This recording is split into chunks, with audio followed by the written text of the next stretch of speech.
Donc je suis chargée de projet dans le pôle grand projet. Alors vous me direz, l'Observatoire, qu'est-ce que c'est?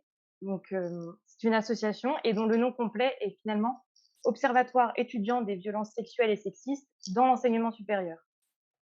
Donc c'est une association, interfilière d'envergure nationale qui s'est bâtie, sur 3 piliers, donc enquêter, recenser et agir.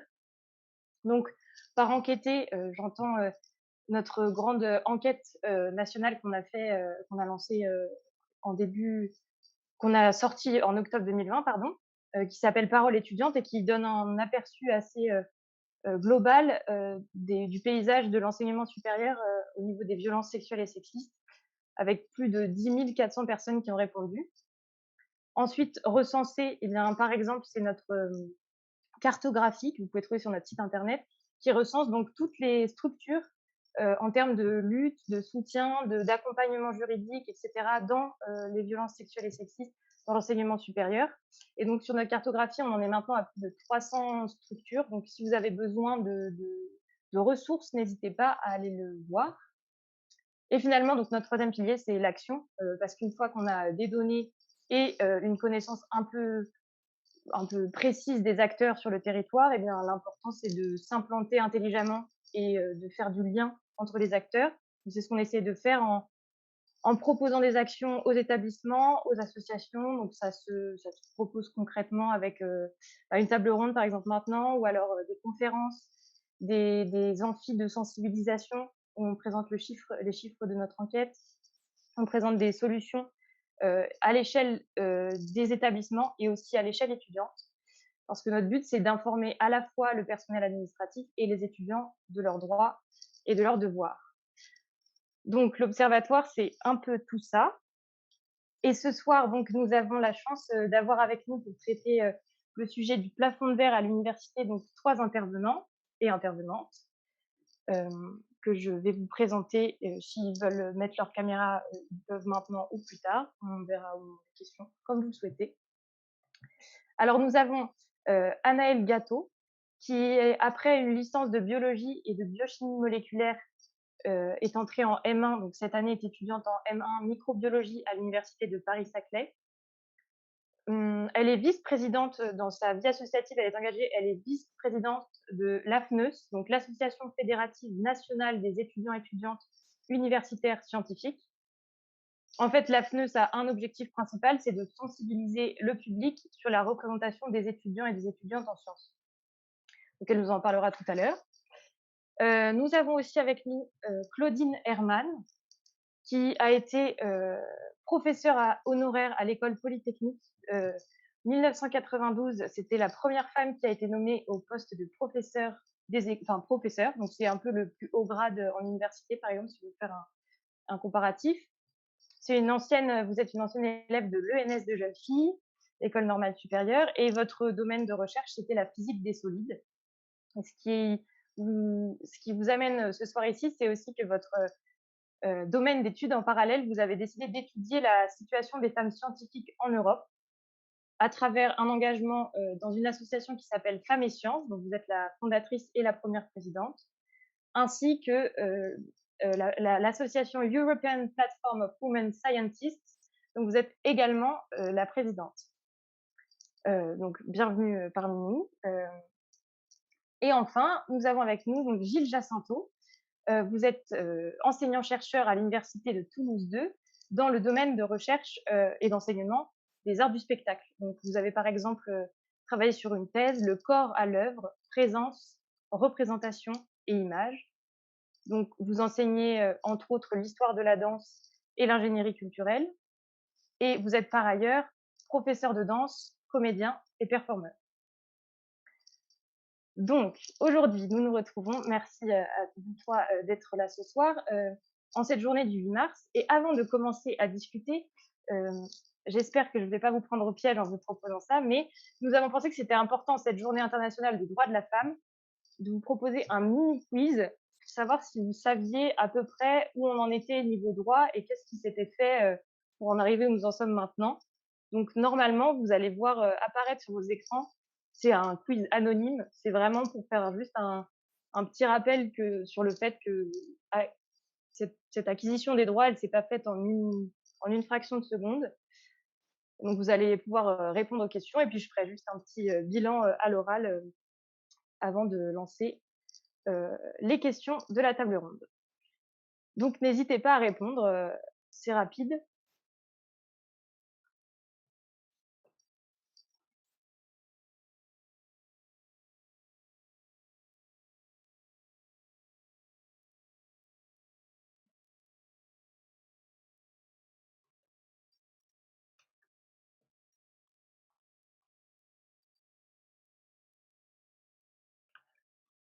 Est-ce que vous arrivez à répondre ou pas? Oui, je vois, je vois.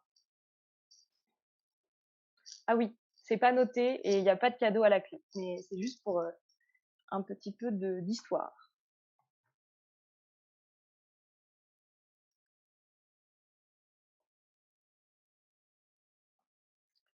Alors je vous laisse, comme je vois le chronomètre, on va dire que je vous laisse encore 30 secondes, ou un peu plus, vous pressez pas.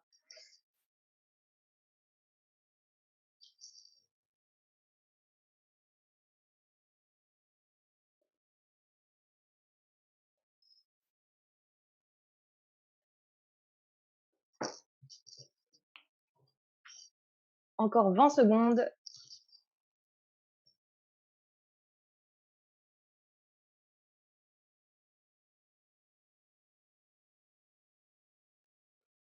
7, 6, 5, 4, 3, 2, 1.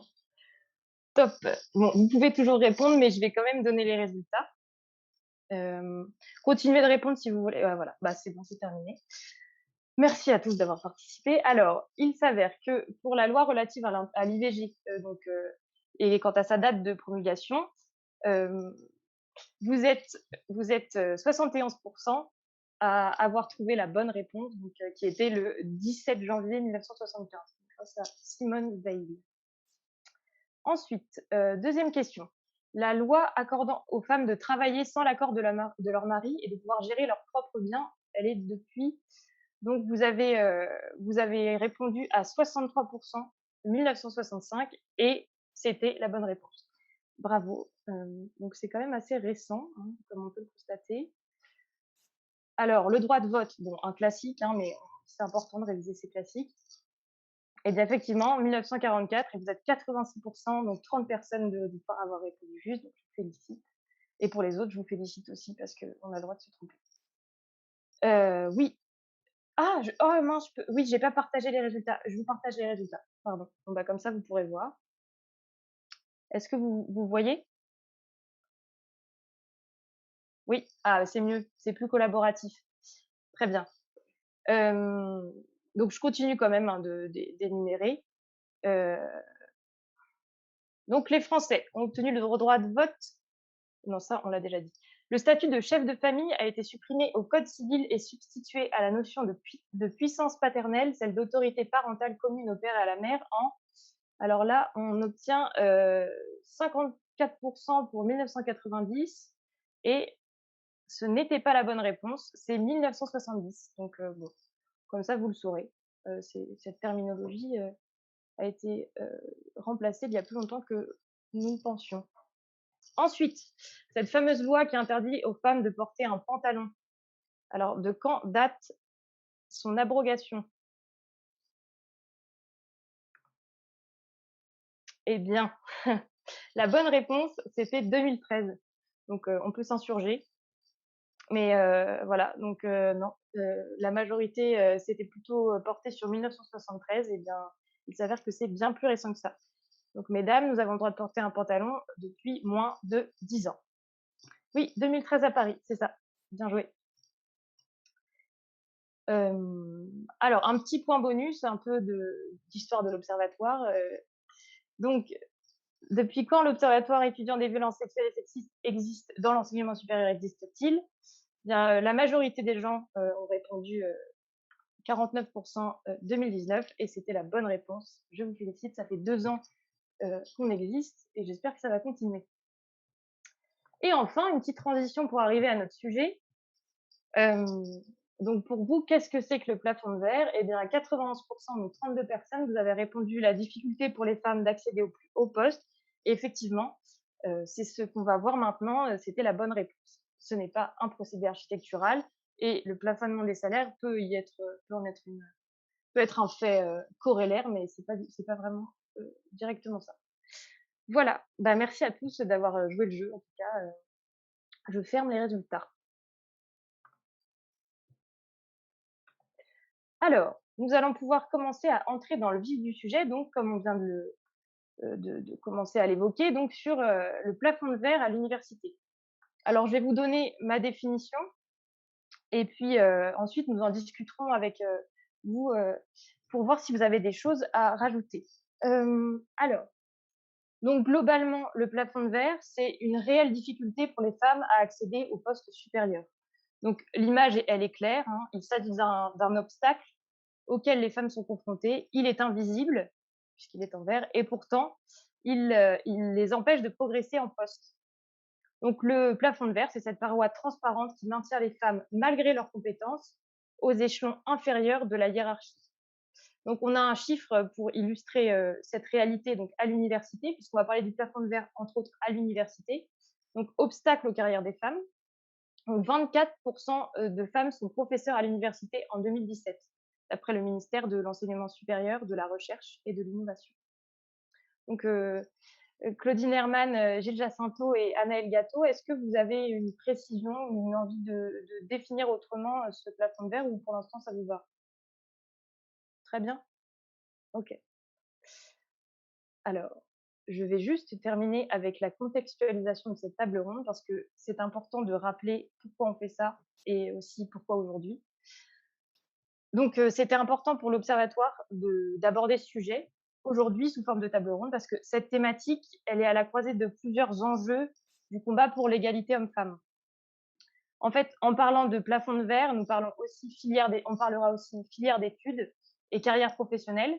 Donc, on va en fait soulever des enjeux qui sont sociétaux. Pourquoi telle filière est plus demandée qu'une autre ou réservée à un genre plus qu'à un autre? Quelle réelle liberté est réservée au choix d'orientation et de carrière? Ensuite, des enjeux économiques. Qui a accès à quelle filière, avec quel soutien financier et qui aura accès aux postes les mieux rémunérés? Et finalement, des enjeux sociaux, puisqu'on va en fait soulever la question des rôles modèles et des représentations qu'on propose aux générations futures. Donc, comment sortir des stéréotypes de genre et de la reproduction sociale? Tout ça, c'est sous-jacent au sujet qu'on va traiter ce soir.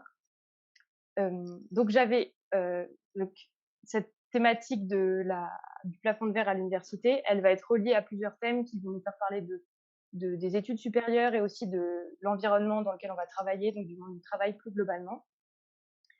Et donc nous essaierons d'avoir une approche transversale au travers des domaines de travaux et d'études de nos intervenants, de vous, qui sont la science, que vous préciserez bien sûr parce que la science c'est quand même un grand mot, et la culture, que vous préciserez également parce que c'est quand même un grand mot.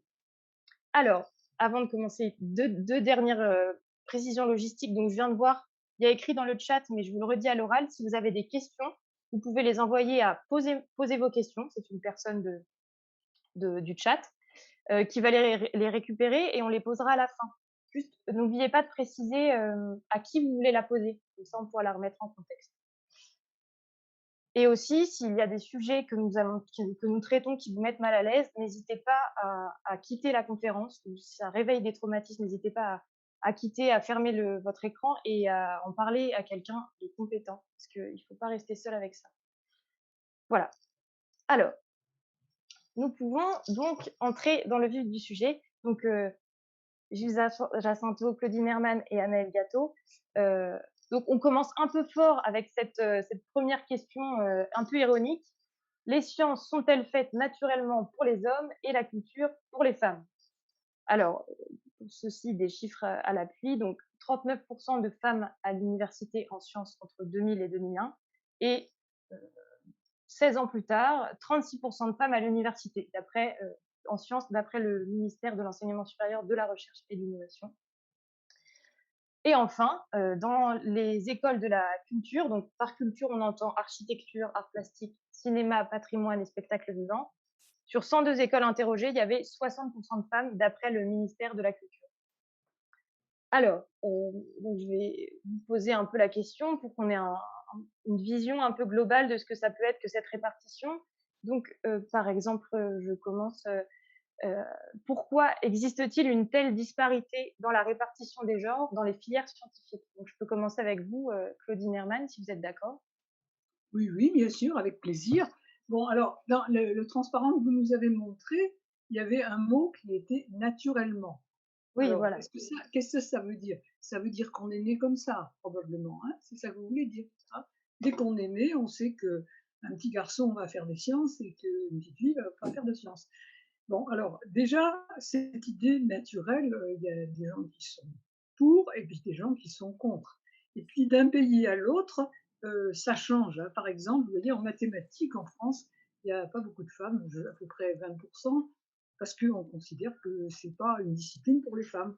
Vous passez les Alpes, vous allez en Italie, et là, en Italie, justement, sur ces mathématiques, même discipline, vous avez 60 de femmes.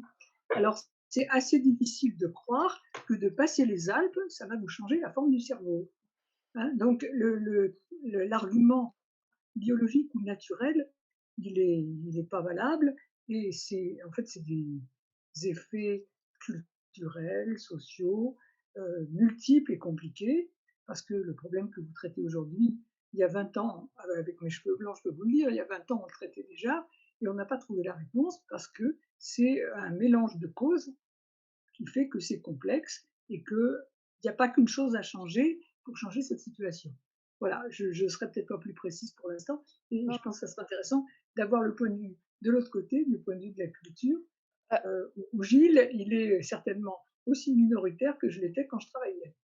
mais justement, c'est ça que j'allais vous demander. Sauf si Anaëlle, vous voulez rajouter quelque chose au niveau de cette, disparité, s'il y a une idée qui vous est venue sinon dans les filières scientifiques, je veux dire. Non, mais je suis complètement d'accord avec ce que disait Claude Zimmermann. Effectivement, scientifiquement, il a été prouvé qu'un cerveau d'un petit garçon et d'une petite fille, jusqu'à environ 2 3 ans, n'a absolument aucune différence. Et qu'en fait, c'est vraiment notre vécu, notre expérience au fur et à mesure de notre vie qui vont nous faire développer telle zone de notre cerveau, telle compétence, Voilà, telle capacité. Et c'est en fait les stéréotypes de genre de la société qui nous poussent à plus ou moins développer ces zones et ces compétences. Mais initialement, naturellement, il n'y a absolument aucune différence entre un cerveau d'un petit garçon et d'une petite fille. Et si donc je peux. forcément, au niveau des compétences, il n'y a pas de différence non plus. Mais c'est OK, voilà, la société qui nous pousse à aller là où la société décide qu'on doit aller. très bien. Oui, Si je peux allez-y. ajouter à ce qu'a dit Oui, oui. Anaël, j'ai compris, est en biologie. Alors, la biologie, c'est un domaine scientifique dans lequel les femmes sont majoritaires en ce moment, hein. Il y a 60 de femmes en sciences de la vie, il y a à peu près la même chose en santé, médecine. Donc, évidemment, elle ne doit pas se sentir seule, Mmh. puisqu'il y en a plein, hein. Bon, il y a d'autres problèmes, Oui.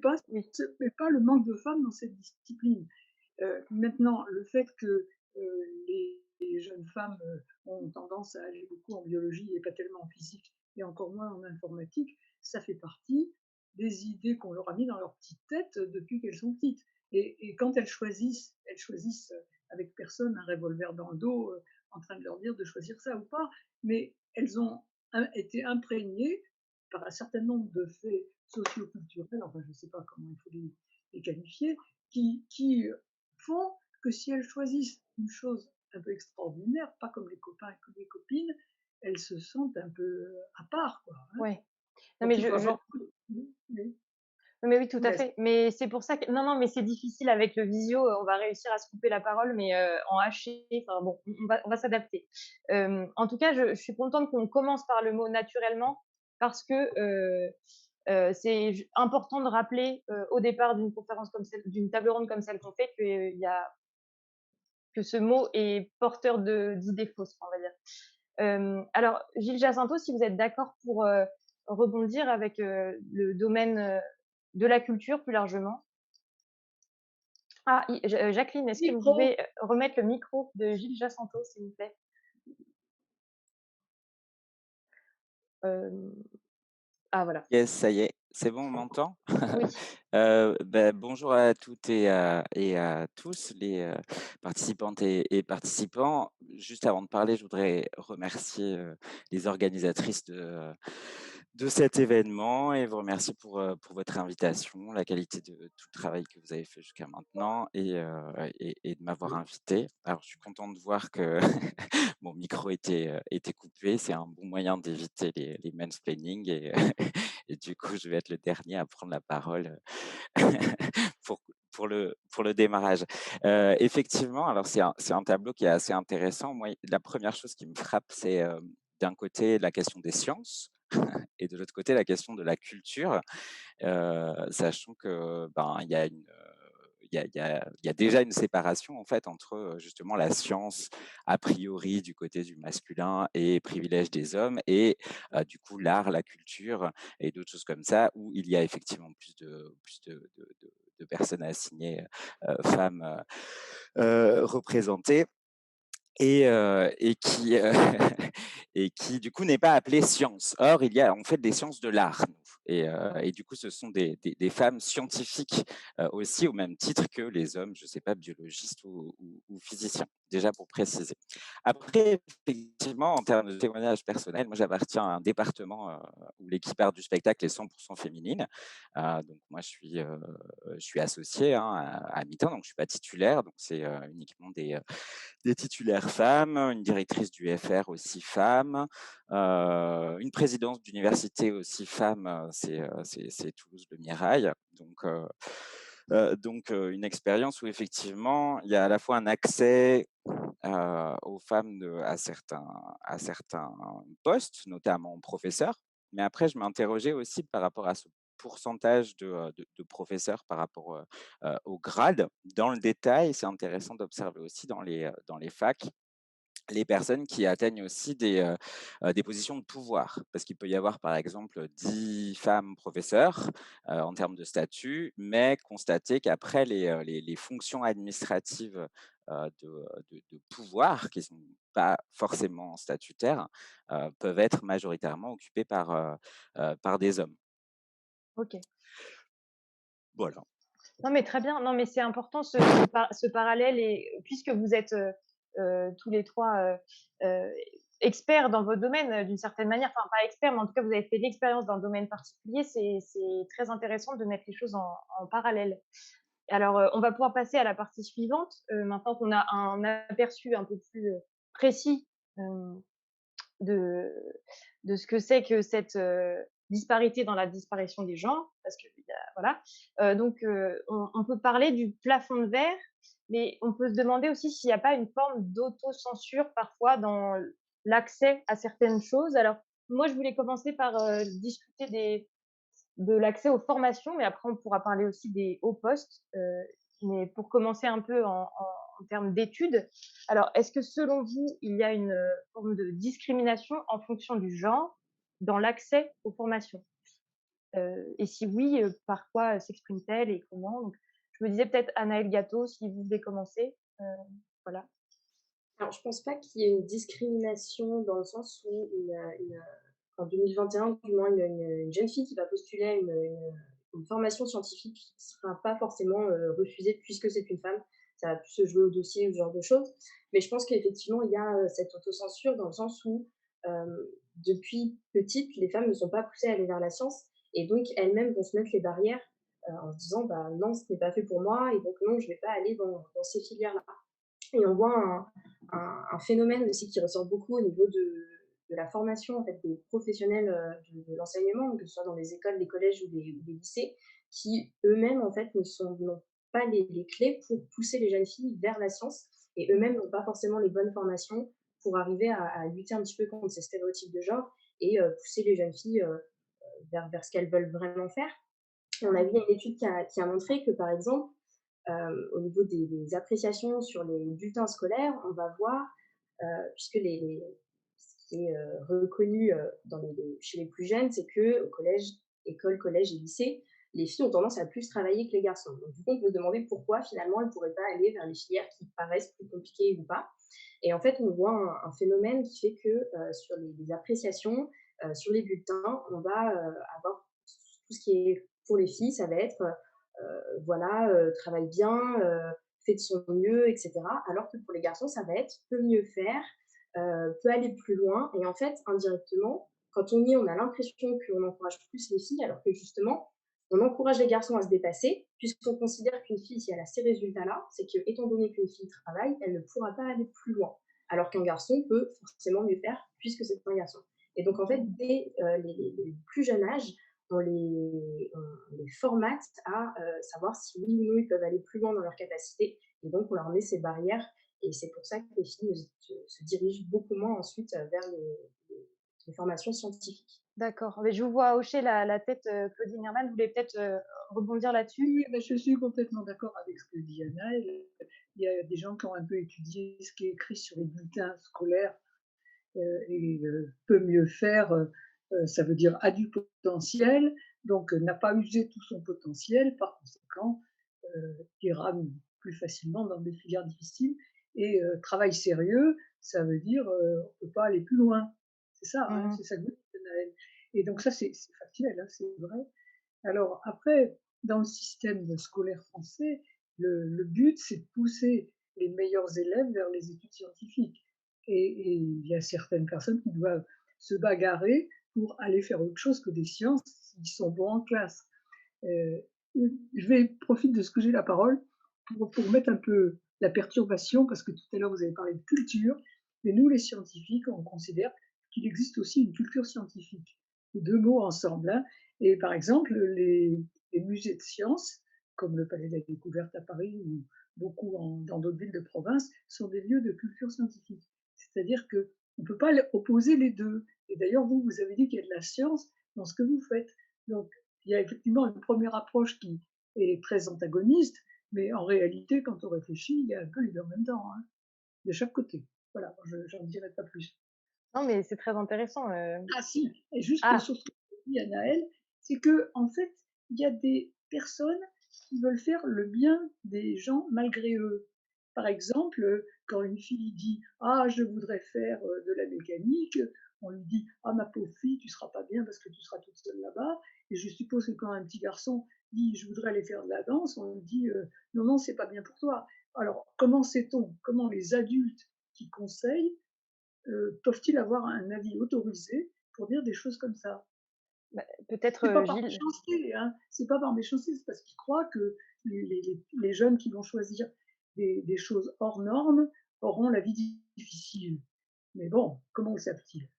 Peut-être Gilles, si vous voulez, répondre ou partir sur cette idée de stéréotypes, transmis, dans en vue d'une orientation, dans tel ou tel domaine, n'hésitez pas, sinon, je pose Bah, une autre question. de toute évidence, oui, il y a des disciplines ou des domaines ou autant que des statuts qui sont plus ou moins, fléchés pour, garçons-filles. Alors moi, effectivement, petit, quand j'ai commencé la danse, quand j'avais 7 ans, c'était très mal vu à l'école, c'est des choses qui peuvent être éventuellement, difficiles et en même temps, paradoxalement, quand je faisais de la danse, quand j'étais petit, j'étais tout seul et comme j'étais un garçon tout seul parmi les filles, et ça j'insiste par rapport à l'asymétrie de genre. Bah, tout seul garçon parmi les filles, bah, finalement, on est mis en avant. C'est-à-dire que j'étais toujours au milieu, devant, à danser parce que les profs avaient été contentes, d'avoir enfin un garçon et finalement cette différence-là, elle a été, à l'intérieur de cette pratique-là, hyper valorisée et j'ai mis beaucoup de temps, moi, à déconstruire cette espèce de position, d'exceptionnalité et d'extraordinaire qui est offert au garçon qui fait une pratique qui est pas forcément, faite pour, lui en tant que garçon et j'ai l'impression, je sais pas, je peux pas parler à la place des autres, que c'est moins le cas. Par exemple, je sais pas, j'ai eu une amie qui fait du foot, et il faut toujours se dépasser et il faut toujours, aller au-delà de soi pour prouver qu'on est toujours presque meilleur que soi-même. Alors que pour, le petit garçon que j'étais, en tout cas, bah, finalement, il suffisait que je sois là en tant que garçon pour être au milieu et devant. Ce qui plaisait pas aux filles. Donc je me faisais, taper dessus dehors et dedans. Oh, beh, merci pour ce témoignage, quand même. Heu et surtout, c'est intéressant, d'entendre quand on est minoritaire en tant que garçon alors, on a peut-être une place privilégiée et vous, peut-être, Anaëlle Gâteau et Claudine Herman, je sais pas si l'une d'entre vous s'est déjà retrouvée dans cette position de minorité, du coup, à un moment dans son parcours et est-ce que c'est une mise en avant ou alors c'est plutôt une mise, à l'écart? Alors, moi, ça m'est arrivé, mais quand j'étais au lycée, les lycées de filles étaient différents des lycées de garçons. Donc à cette période, jusqu'au bac, on ne pouvait pas se rendre compte qu'on allait devenir minoritaire. C'est après, dans les études supérieures, que j'étais minoritaire et puis ensuite, quand j'étais, enseignante-chercheuse, j'ai été pendant plusieurs années la seule femme de mon laboratoire. J'étais la 1re femme du laboratoire qui a été enceinte, enfin, des choses comme ça. Alors, ça dépend sur qui on tombe. Moi, je suis tombée sur des gens qui étaient, disons plutôt, enfin, je veux dire étonnés, mais pas du tout, contre ça. Ils ont fini par s'habituer à l'idée qu'il fallait que je m'en aille à 6 heures le soir parce qu'il y avait une personne qui gardait mes enfants qui devait rentrer chez elle, par exemple. Il leur a fallu un petit moment, mais ils ont fini par comprendre. Oui, mais il y a d'autres femmes, de mon âge ou plus jeunes qui ont été face à des gens qui ne voulaient pas comprendre. Donc c'est Ah, je plus vois. difficile dans ces cas-là. Oui, oui, oui. Bah, c'est mitigé alors de votre côté quand même. Il y a eu à la Ça fois dépend une sur qui on tombe, hein, parce oui, que, voilà. comme on sait, on a parmi nos, collègues masculins des supporters et des pas supporters. Donc il vaut mieux tomber sur les supporters. Oui, je vois. Très bien. Anaëlle, Gâteau, vous voulez rajouter quelque chose ou je passe à la suite? Enfin, moi, personnellement, j'ai jamais ressenti qu'on me freinait ou qu'on me critiquait du fait que j'étais une femme en sciences. Donc, j'ai pas forcément eu cette place de soit mise en avant, soit mise de recul. J'ai pas eu l'impression que, avant de m'intéresser effectivement à cette problématique, moi-même, je l'avais jamais ressenti. Et j'ai pas eu l'impression de le vivre. Après, effectivement, c'est peut-être comme ce que disait Claudine Herman, du fait que je sois en biologie et non pas, par exemple, en informatique ou en mathématiques. Oui, Effectivement, il y a quand même pas mal de femmes à mes côtés. On n'est pas forcément majoritaire non plus, mais enfin, ça dépend des filières précises dans la biologie, puisque ça reste très vaste. Mais j'ai pas été, je me suis pas dit, je suis pas à ma place, parce que je l'ai pas du tout ressenti. Par contre, on a eu des témoignages d'étudiantes qui étaient en informatique, en mathématiques et en physique, donc là où il y a énormément de ségrégation entre les hommes et les femmes. Et on avait certaines, il y en a une particulièrement qui nous a dit qu'elle était vraiment la seule dans sa classe et qu'elle n'osait pas poser de questions, puisqu'elle avait peur qu'on se dise, bah, c'est encore une fois, voilà, c'est la fille qui pose des questions, elle comprend rien. Tout le monde a compris, mais elle comprend pas, elle n'a pas sa place ici. Ah Et, oui. euh, et effectivement, quand on voit ça, c'est pas normal. Si elle est ici, c'est qu'elle a sa place ici. Elle devrait pouvoir poser des questions comme tout le monde.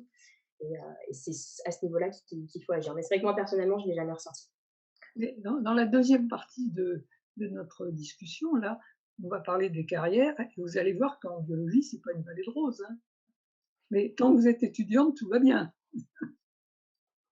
Après, il y a la question des statuts, la question des disciplines. Tout à l'heure, quand tu disais, Mathilde, c'est pas un projet architectural, du coup, j'ai imaginé un bâtiment et je me suis dit, tiens, est-ce qu'il y a un plafond de verre ou est-ce qu'il y en a plusieurs dans une architecture un peu déconstructiviste avec plein d'ascenseurs différents, plein d'endroits avec des degrés différents pour affiner.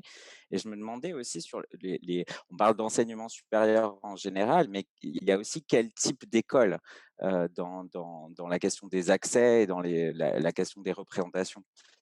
Pour des disciplines, ce serait intéressant d'avoir des chiffres. Alors, j'en ai pas en l'occurrence, mais par exemple, entre les universités, les facs et par exemple, les grandes écoles, Ah, voilà, Ulm, ah, Ah etc. mais je crois que Euh, Claudine et, en a. euh, et là, il alors y a, voilà.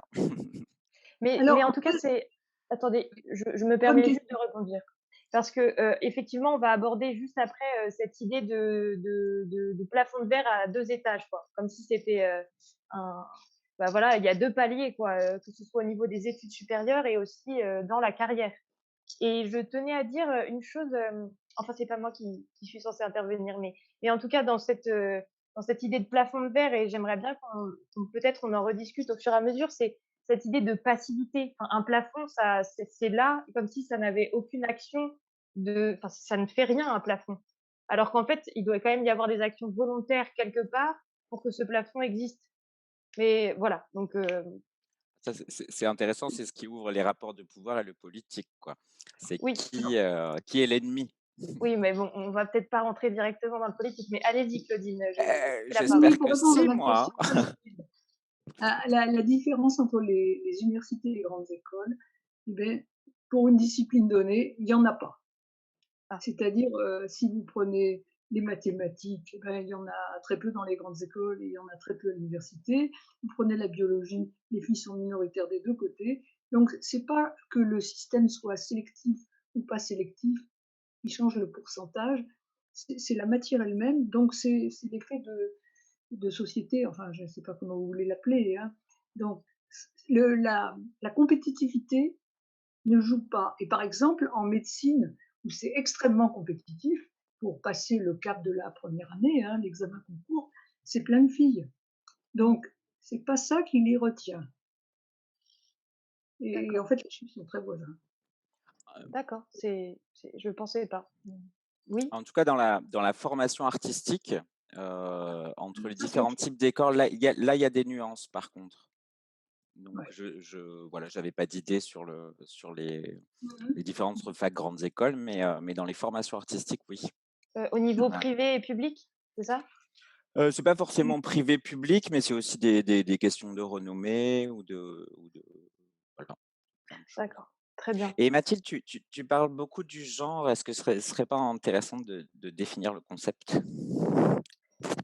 Ah oui, alors je sais pas si vous voulez définir le concept ou si je propose une définition et que bon, je propose et puis ensuite quand moi, dans ma bouche, quand je dis genre, c'est pour différencier, voilà, cette idée de sexe biologique assigné à la naissance et cette, considération de soi et donc je pense que enfin, pour parler un peu de transidentité, il y a des femmes qui sont peut-être nées hommes et vice versa et c'est pour englober au maximum parce que l'idée de sexe biologique est un peu restreignante au niveau des filières, par exemple.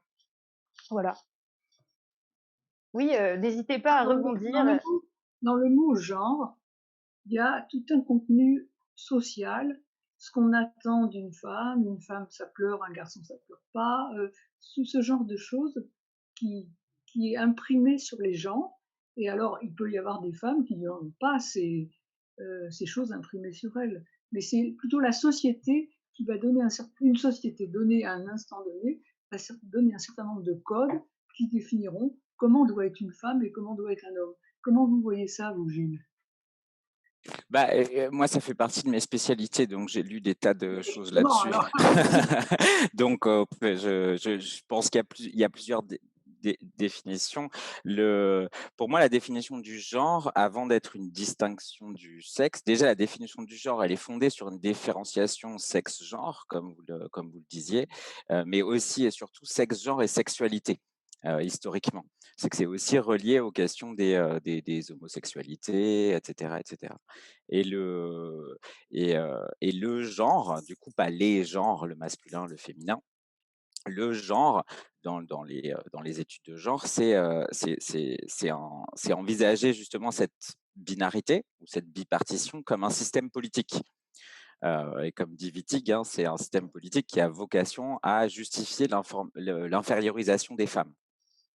Du coup, la question n'est pas, quels sont les genres, le masculin et le féminin, mais comment un certain système binaire politique des représentations, est dénaturalisé justement, ce qui reprend le terme, qu'on a commenté déjà au début, est dénaturalisé pour montrer qu'il a un système construit et pas une évidence et par conséquent, donc après effectivement tous les traits qui sont supposés correspondre à tel et tel genre en fonction du sexe qui est assigné à la naissance. Eh bien, c'est, très important. Je pense qu'on ait déterminé ça maintenant, enfin qu'on en ait parlé parce que c'est vrai que dans cette question de choix de filière, de comment dire? De difficulté à émettre ses choix, on parlait tout à l'heure de discrimination, le genre a un grand rôle, je pense, dans ce qu'on intègre, dans ce qu'on croit être fait pour nous et cetera, comme vous l'évoquiez tout à l'heure. Par exemple, Annelle Gâteau, vous en parliez dans le choix de telle ou telle filière. Mais, pour, continuer un peu sur, cette idée de plafond de verre à différents étages, je voulais savoir, par exemple, bah, Anaël Gâteau, puisque j'étais en train de vous parler, je vais vous poser la question. Pourquoi, le constat a été fait, hein, plus on avance dans certaines filières scientifiques au niveau, licence, master, doctorat, le pourcentage de femmes, diminue? Ou est-ce que vous avez, une idée ou Il y a beaucoup de choses qui permettent, d'expliquer effectivement ce phénomène. On le voit, les pourcentages baissent, complètement au fur et à mesure qu'on augmente dans les années. Ça repose toujours sur le même principe, dans le sens où même si des femmes vont choisir de faire une licence, par exemple, si je me base sur le système LMD, licence, master, doctorat, même si une femme va choisir de faire une licence scientifique, si elle a été poussée, par exemple, ou alors qu'elle s'est elle-même encouragée à aller faire cette formation-là, encore une fois, elle peut tomber, puisque malheureusement, même à l'université, il y a encore des personnes, des actions qui ne poussent pas les femmes justement à aller plus loin. Elle peut tomber face à des gens ou des phénomènes qui vont lui faire penser que, bon, bah d'accord, j'ai une licence scientifique, mais je suis pas capable d'avoir un master. Ou au-delà de ça, de s'arrêter au master, puisque au niveau du doctorat, c'est aussi plus difficile de trouver quelqu'un qui va encadrer la thèse, quelqu'un qui va subventionner la thèse, puisqu'il faut avoir un financement pour la thèse, que ce soit avec des bourses ou autre. Mais c'est toujours le même phénomène de barrière en fait, qui est mise automatiquement aux femmes dans les discours qu'il peut y avoir à l'université. Il y en a encore malheureusement beaucoup trop. Et notamment quand on parle donc, du doctorat, à savoir que donc, il faut une bourse pour pour porter sa thèse.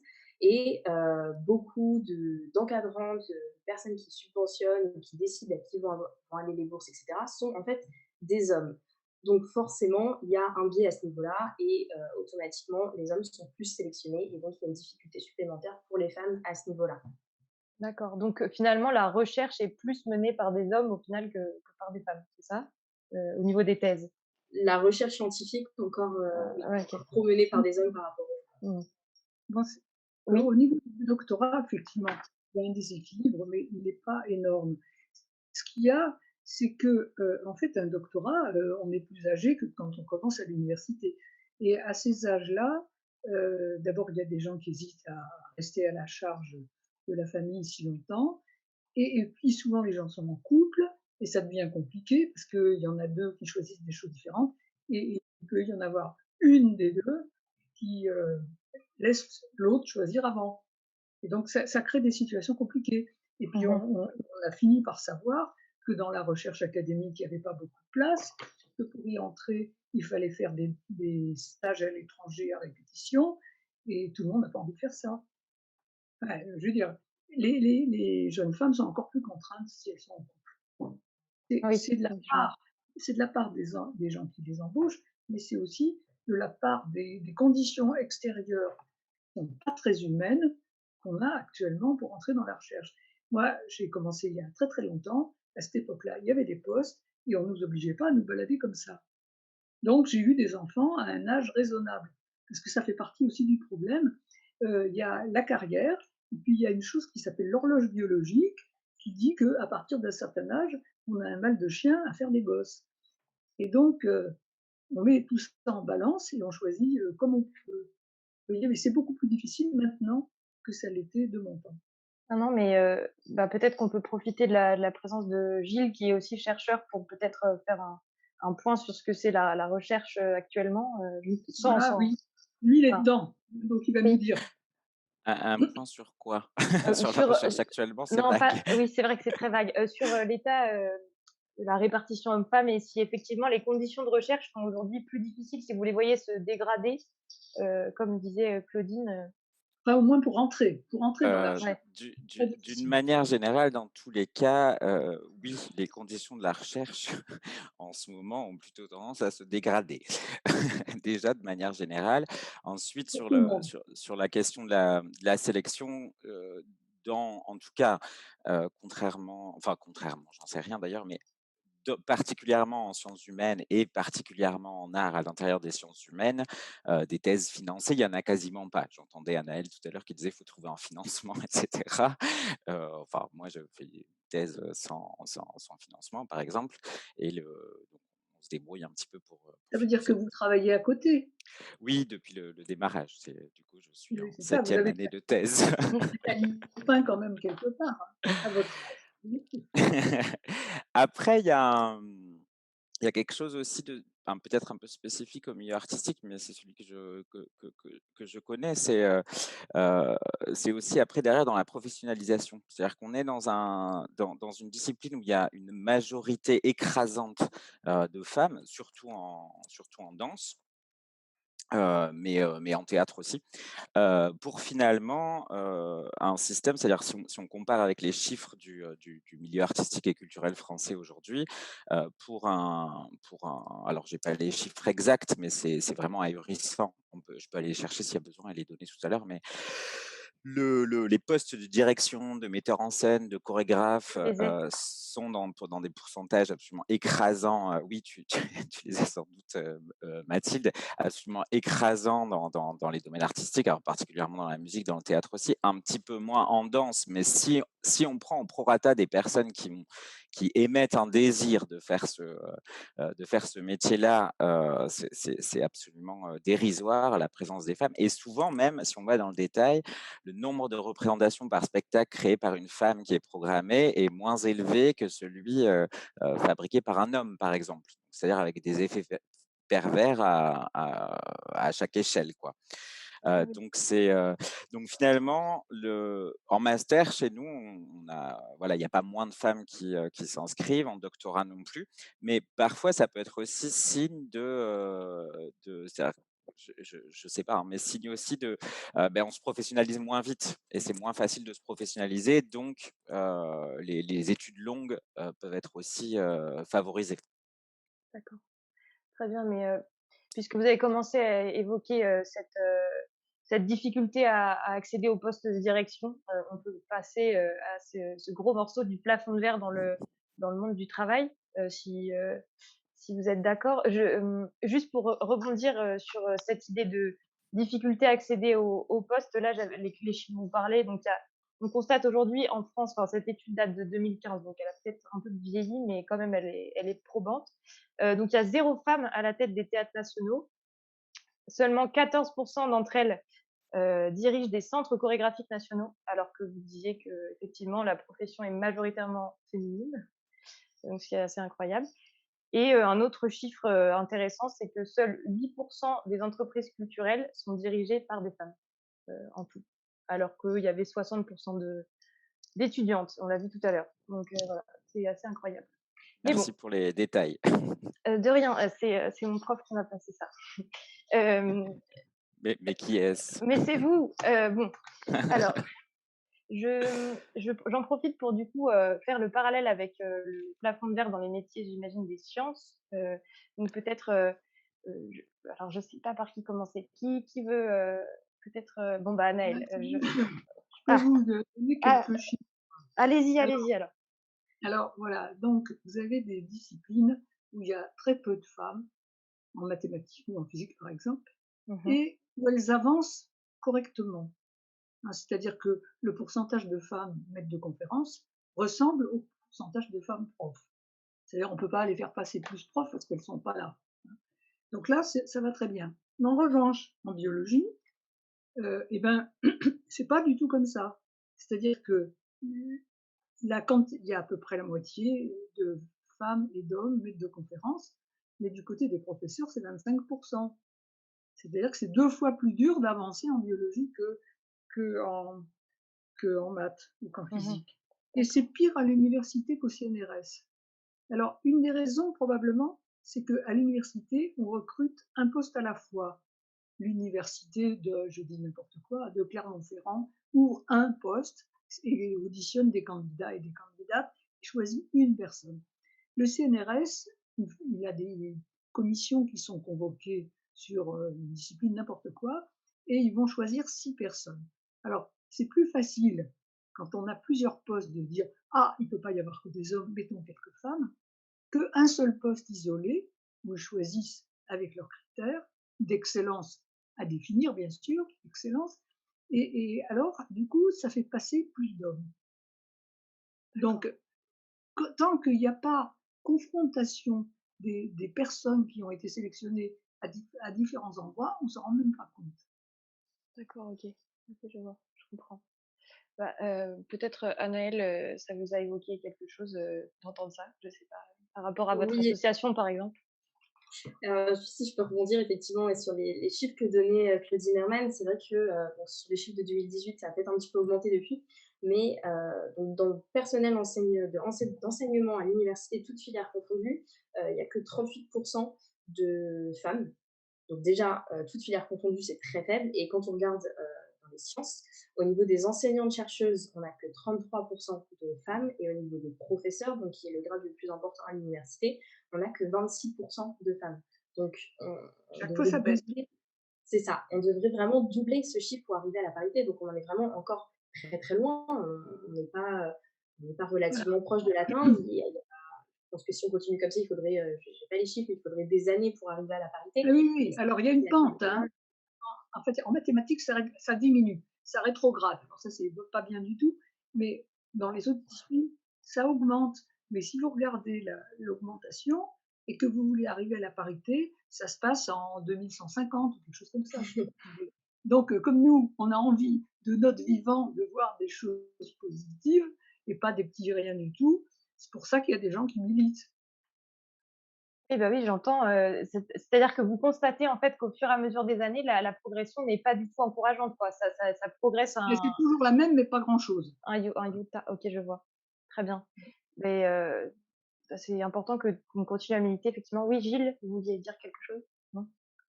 Non, j'étais en train de réfléchir que c'était intéressant aussi de, peut-être d'ouvrir sur des approches croisées aussi avec d'autres manières de catégoriser ou de penser aussi cette au-delà de la parité, de l'inclusivité. C'est-à-dire que la question aussi, c'est à quelles conditions et selon quelles valeurs aussi, des femmes accèdent, à ce pouvoir, réservé aux hommes, à ce savoir, enfin les systèmes de savoir-pouvoir, réservés aux Ah valeurs bah oui. virilistes et du coup, d'aborder les choses aussi en se disant que, bah, le genre c'est un angle qui est intéressant, la parité homme-femme aussi, mais en tant que position stratégique aussi. Donc tu parlais tout à l'heure d'inclusivité, Mathilde, par exemple, pour des personnes transgenres ou qui se définissent autrement que selon les codes de la binarité et que du coup cette inclusivité, elle peut concerner aussi des origines sociales, c'est-à-dire à quel moment le passage transclasse est possible, des approches croisées aussi par exemple avec, les origines géographiques des personnes ou culturelles, et que c'est intéressant aussi à l'intérieur de cette, augmentation ou non de la part de croiser aussi avec d'autres Oui. paramètres. Oui, non, mais oui, tout à fait. Bah, d'ailleurs, Claudine Herman, je crois que vous vouliez, dire, à peu près ça? Oui, et alors en fait, aujourd'hui, il y a beaucoup d'événements et j'ai quitté dans l'après-midi un un webinar qui était au CNRS ce qui est évidemment sur la question égalité femmes-hommes et on arrive toujours sur le même genre de problème que Gilles mentionne, c'est-à-dire quels sont les critères pour, choisir des gens? Qu'est-ce que c'est? Alors on vous dit: «C'est l'excellence», mais l'excellence ça veut rien dire. Il faut définir ce qu'il y a dedans. Donc c'est exactement ce que vous disiez, quelles sont les conditions, les valeurs pour évaluer et à ce Oui. moment-là, il y a des gens qui bon, il y a des femmes qui sont défavorisées, mais il y a aussi des gens qui viennent de milieux sociaux défavorisés parce qu'on leur a pas donné les clés et il y a toutes sortes de gens à regarder autrement que par le même tamis qui sert à tout le monde Oui, oui, et oui, ça, c'est très, très compliqué. c'est compliqué, mais ça oui, ça met le doigt sur, enfin, l'envers de la problématique, quoi. Et d'ailleurs, ça me donne envie de vous poser la question, de ce que vous pensez des solutions qui existent, par exemple, bah, Claudine Herman, qui existent, actuellement pour, permettre, de réduire, voire de détruire le plafond de verre ou de permettre des évolutions positives dans ce Alors, domaine? il y a différents niveaux. Alors, bien sûr, s'il y a des lois, ça peut aider, hein. Elles ne Mmh. sont pas toujours appliquées, mais quand même, ça aide. Par exemple, quand il a été décidé que dans les conseils d'administration des entreprises privées, il fallait 40 de femmes, on est allé en chercher. Et puis après, on s'est rendu compte qu'elles n'étaient pas si mauvaises que ça. Dans leur boulot, elles ne mettaient pas les entreprises en péril. Donc, on a de cette façon, par la loi, fait sortir des gens qui ne seraient jamais sortis. Ça, c'est des quotas, hein, d'une certaine façon. Bon, alors après, il faut aussi se dire que, la les lois, ça change pas tous les jours, donc il faut aussi aider les gens à s'adapter au cadre actuel. Alors c'est ce qu'on fait quand, à l'association Femmes et Sciences, on fait du mentorat. On essaye de donner confiance aux jeunes femmes qu'on encadre et puis, leur donner un peu les clés pour qu'elles y arrivent mieux.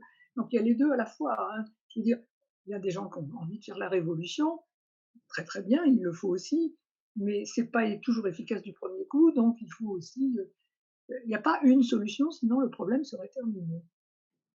Oui, c'est vrai, j'imagine que chacune à votre, échelle, vous avez observé des solutions, différentes qui se croisent peut-être, Annelle Gâteau, si, vous avez des choses qui vous sont venues là, par exemple, en termes d'avancées? Bah, ce que disait Claudine Herman, je pense que c'est complètement vrai. Effectivement, c'est, à ce niveau-là qu'il faut agir.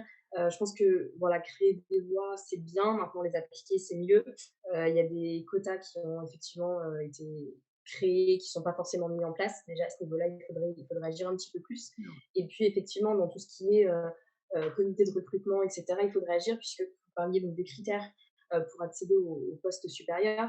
Il y a énormément de femmes qui disent que pour un même poste, une femme devra avoir 120% des compétences et des capacités demandées, quand un homme devra en avoir 80%. Donc déjà, à ce niveau-là, il y a un problème. Et c'est dans les comités de sélection, de recrutement qu'il faudra agir pour que eh bien, ce ne soit pas juste des hommes qui recrutent d'autres hommes et que ça évolue un petit peu à ce niveau-là. Après, des solutions, c'est vrai que c'est difficile d'en trouver puisque voilà, il y a des lois qui sont créées, donc enfin, on se dit que voilà, ça a été créé, ça va évoluer. Malheureusement, ça n'évolue pas. Donc nous, avec la FNEUS, donc l'association dont je fais partie, avec le projet Femmes en Sciences, on se dit surtout que l'important, ça va être d'agir au niveau des plus jeunes, puisqu'en faisant changer les mentalités des plus jeunes et en montrant aux jeunes filles qu'il y a plein de solutions, il y a surtout une diversité dans les sciences, parce que déjà, c'est ce qui n'est pas montré. Quand on est au collège ou au lycée, les sciences, c'est physique, maths ou chimie. Il n'y a que ça qui existe, alors qu'il y a énormément de choses. Donc, en montrant directement aux plus jeunes toutes les possibilités qui peuvent s'offrir à elles dans les carrières scientifiques, déjà, on pourra faire évoluer un petit peu cette problématique et en espérant que ce que la génération actuelle connaît ne changera pas en fait quand ces personnes-là seront adultes, qu'elles auraient encore cette problématique et qu'elles-mêmes ne reproduisent pas en fait les biais de stéréotypes sur leurs enfants en disant non voilà tu vas pas aller en sciences t'es une fille et que en agissant en fait auprès de cette génération-là, si on arrive à faire bouger les choses un petit peu, avec un peu de chance ça évoluera dans le futur, mais les actions concrètes au niveau des grandes instances pour briser ce plafond de verre sont effectivement beaucoup plus compliquées puisque déjà il faut avoir du poids pour aller changer à ce niveau-là. Et puis voilà, comme je le disais, les lois sont créées, donc c'est difficile de dire vous ne faites pas ce qu'il faut puisqu'il y a toujours des petites passerelles pour dire si on a respecté la loi, on a tant de femmes. Finalement non, ça change rien. C'est pas D'accord. forcément soit respecté, soit bien appliqué, donc ça va pas faire évoluer cette problématique. D'accord, oui, donc la limite, des quotas, donc cette solution déjà existante, elle est parfois, elle cache la misère, on va dire, un peu, vous trouvez? Oui. OK. Alors, en Oui, fait, oui, il y a aussi Claudine, dites-nous. un problème, c'est qu'il y a beaucoup d'étages dans cette histoire. Là, Oui. vous parlez des plus jeunes, enfin ceux qui ne sont pas à l'université encore, hein, travailler avec ceux-là. Il ne faut pas qu'à un niveau donné, on se dise: «C'est la faute de ceux d'avant, donc je fais rien». En fait, non mais c'est vrai, on l'entend aussi, vous voyez? Ah ben, au collège, on dit: «Ah ça, c'est la faute de l'école primaire». À l'université, on dit: «Ah ben, les lycéens sont mal formés». Bon voilà. Donc en fait, il faut que les gens, à chacun à son étage, se prennent par la main et essayent de résoudre ce qu'ils peuvent résoudre. Parce que sinon, on ne bougera pas. Et donc vous, quand vous allez voir les petites filles, ben, vous avez bien raison. Et puis il faudrait qu'il y ait des gens qui viennent vous voir vous, de l'étage au-dessus. Tout à fait. Non, C'est mais je suis complètement d'accord. Il faut agir à tous les niveaux, mais le problème au sein des universités, c'est que les universités ont effectivement un rôle majeur à jouer. On voit que depuis plusieurs années, au sein, je pense, de quasiment toutes les universités en France, une grande majorité, il y a eu la création de cette mission égalité hommes-femmes, lutte contre les discriminations. Et il y a des choses qui sont mises en place, mais pour l'instant, c'est pas assez conséquent, c'est pas assez, voilà, c'est créé. Maintenant, il faut que ce soit plus appliqué. La problématique émerge, tout le monde sait qu'elle est là. Maintenant, il faut vraiment mettre en place voilà, des vraies actions, effectivement, au sein des universités et qui sont et moteurs de alors cette problématique. alors les vraies actions, ça coûte des sous. Et donc, tant qu'on aura des gens nommés mais pas des moyens pour faire, on ne fera pas grand-chose. Gilles Jacinto, peut-être, vous voulez nous parler de vos réflexions, de vos espoirs en termes de changement ou, comme, pour accompagner, Claudine Herman et En Adrien termes Gacot? de solutions, oui, Oui. alors s'il y avait la solution magique, effectivement, ce Non, serait mais formidable. Après, moi, j'ai l'impression qu'il y a toute une constellation d'actions qui peuvent être mises en place. Ça passe par la prévention, ça passe j'ai bien aimé aussi ce qu'a dit Claudine, ça passe tant par des révolutionnaires que par des que par des réformateurs, que par, en fait, tout un tas de choses qui peuvent converger vers un changement qui est structurel, en fait. Puisque la question du pouvoir, c'est toujours la question de rapports de pouvoir qui peuvent être structurés selon les règles du masculin, du féminin, donc selon les règles de la loi du genre. Mais la question aussi parfois, c'est quel pouvoir est désirable? C'est du coup aussi qu'est-ce qu'on peut revaloriser comme pratiques, comme valeurs qui sont plus associées au féminin, donc éventuellement dépréciées dans l'histoire et cetera et qui peuvent reprendre aussi, à un moment donné, de la place, de la légitimité. C'est pas forcément, toujours sur les mêmes terrains, donc pluraliser les terrains, c'est chouette aussi. Après sur la question de la parité, moi enfin de la parité, oui, la question des quotas pour atteindre la parité, pour moi, c'est toujours une question très complexe. Pour moi, c'est une stratégie temporaire, un pis-aller comme vous disiez, je crois tout à l'heure et qui est important parce qu'il y en a besoin à un moment donné de légiférer de cette manière-là. Mais c'est aussi comment on peut pluraliser les identifications. Heu voilà, dans les médias, les oui, profs, plein de choses. C'est-à-dire offrir aussi d'autres images et de femmes et d'hommes, puisque les hommes ont leur part à jouer, dans ça, hein. C'est aussi déconstruire je sais pas, des positions, des partis pris, des attitudes, des comportements. est-ce que, par exemple, cette solution, qui est, utilisée parfois dans les universités, parfois pas, de l'écriture inclusive, vous pensez que ça fait partie d'une pierre à l'édifice, par exemple? Ça fait partie de la théorie, ce qui n'est pas nommé n'existe pas. Ah bah, oui. C'est-à-dire que si, moi j'ai été souvent dans des réunions où on disait: «Bonjour messieurs», je levais ma petite main parce que j'étais la seule femme, «Oh Claudine, on t'a oublié. Oui, bonjour madame aussi», voilà. Donc au Oh bout oui. d'un certain là, au début, c'est juste rigolo, mais au bout d'un certain temps, il y en a qui se lassent Oui, parce qu'on a l'impression qu'on n'existe pas. Donc bon, après le fait de mettre un point E, point S, c'est un peu conventionnel, mais penser qu'il y a des femmes et des hommes qui sont concernés par, ce qu'on est en train de raconter, ça peut pas faire de mal. D'ailleurs, déjà le général de Gaulle, en 1958, peut-être même encore avant, disait: «Française, Français», parce que les électeurs, c'était les 2. bah, voilà, c'est historique, donc on n'a Ah bah, plus qu'à c'est continuer historique, maintenant. voilà. Je me permets de vous le raconter parce que c'est historique, hein. Oui. Je veux dire, il y a des gens qui sont contre aujourd'hui encore, mais il y a des gens qui ont compris depuis longtemps que c'était normal d'inclure tout le monde.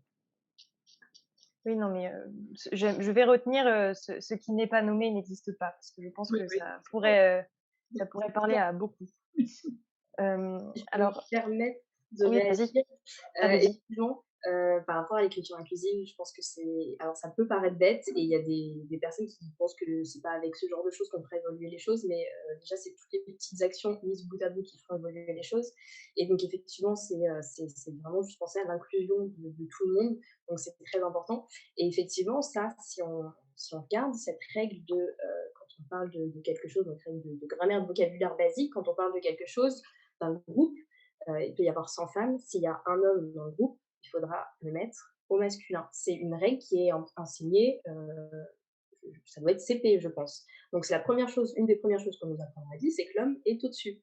Que Mmh. même s'il est minoritaire pour le coup, il sera mis en avant par rapport aux femmes.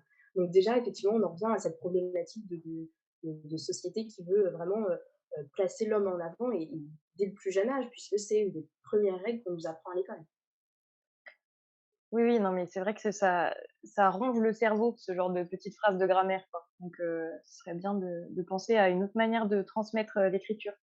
Mais, je me permets de switcher sur les questions de l'auditoire parce qu'il y en a beaucoup qui se sont accumulées. Donc, Ah oui, alors, oui. on va commencer. Donc ils nous ont écrit et ils nous ont dit à qui voulaient les poser. Donc, il y en a pour tout le monde et il y en a pour, certains et certaines. Alors donc pour Anaël Gâteau, alors quelle est la proportion de femmes refusées par rapport aux hommes pour le doctorat? Question très précise. Honnêtement, j'ai pas les chiffres, avec moi. Ils sont disponibles. Il y a le ministère de l'enseignement supérieur, de la recherche et de l'innovation qui sort tous les ans un petit guide, une brochure, avec tous les chiffres. C'est vraiment énorme. Celle de cette année, donc qui est sortie en août Oui, 2020, faisait 415 pages, donc c'est vraiment très complet. Donc il y a les informations sont bien alors triées, on trouve très facilement ça l'information s'appelle, qu'on je cherche. vais dire comment ça s'appelle. Je suis sûre que c'est sorti aujourd'hui. Et d'habitude, ils font sortir ça le 8 mars. Alors, c'est donc le MESRI, Ministère de l'Enseignement supérieur, de la Recherche et de l'Innovation. Et le bouquin s'appelle ESRI, vers l'égalité femmes-hommes, chiffres clés. Donc, jusqu'à présent, il y avait 2020, mais j'imagine que dans les jours qui viennent, il y aura 2021. Bah, il y a C'est 2 dedans. brochures en fait qui sortent tous les ans. Il y a, donc celle qui est sortie, il me semble que c'était en août là 2020, donc qui regroupe, pardon, vraiment tous les chiffres de l'enseignement supérieur. Donc pas Ouais, uniquement sur l'égalité, mais il y a une grosse partie sur l'égalité. Et puis il y a celle qui sort effectivement normalement le 8 mars, en tout cas l'année dernière elle est sortie le 8 mars, et qui est vraiment oui, spécifique à l'égalité homme-femme dans l'enseignement supérieur. ouais, c'est ça. Et pour l'enseignement des plus jeunes, il y a Filles et garçons sur le chemin de l'égalité, qui sort du ministère de l'Éducation nationale, de la jeunesse et des sports, et qui en principe est en train de sortir. Aujourd'hui, j'ai essayé de le charger, j'ai pas encore réussi, mais voilà. Donc là, il y a plein de choses. Donc n'hésitez pas à aller voir, ces petits livrets, fraîchement sortis pour, Oui. répondre à cette question des doctorants. Alors, pour Gilles, quel, rôle les professeurs ont à jouer dans la lutte contre le plafond de verre? Allez, c'est cadeau. Heu, ben, en tant que professeur, c'est compliqué. Alors c'est une bonne très, très bonne question, qui me met pour ma partie la partie de moi qui est prof devant mes responsabilités, c'est très bien.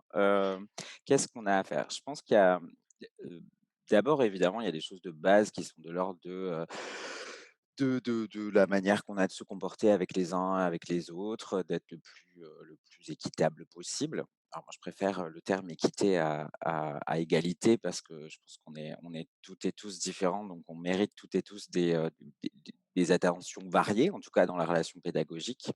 C'est aussi dans le choix, par exemple dans les œuvres que je choisis de commenter en cours, je vais essayer de panacher des œuvres, produites par des femmes ou avec des femmes ou inversement, avec des hommes.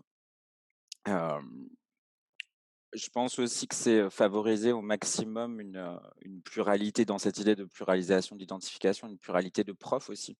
C'est-à-dire d'avoir des profs qui ont des positionnements différents et qui, du coup, des hommes, des femmes, et cetera. Et après, évidemment, ça peut aussi passer par alors après l'enseignement à la fac, c'est pas pareil, mais j'enseigne aussi à des enfants à partir de 4 ans, en pratique amateur à côté, donc j'ai un peu tous les âges de la vie, dans heu, c'est aussi, ben, souligner quelque chose qu'on n'a pas l'habitude de souligner, s'il se passe une altercation ou qu'il y a un commentaire particulier.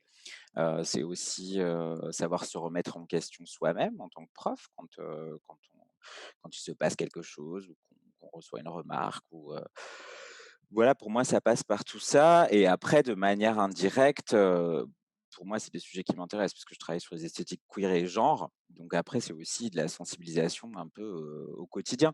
Par Mmh. exemple, pour les enfants, les ados avec lesquels je travaille, c'est, choisir des textes, c'est, leur laisser la possibilité de parler des sujets qui les intéressent et du coup peut-être d'interroger ça, hein, c'est Ouais. les questions de genre justement, les questions de rapport de pouvoir, plein de choses.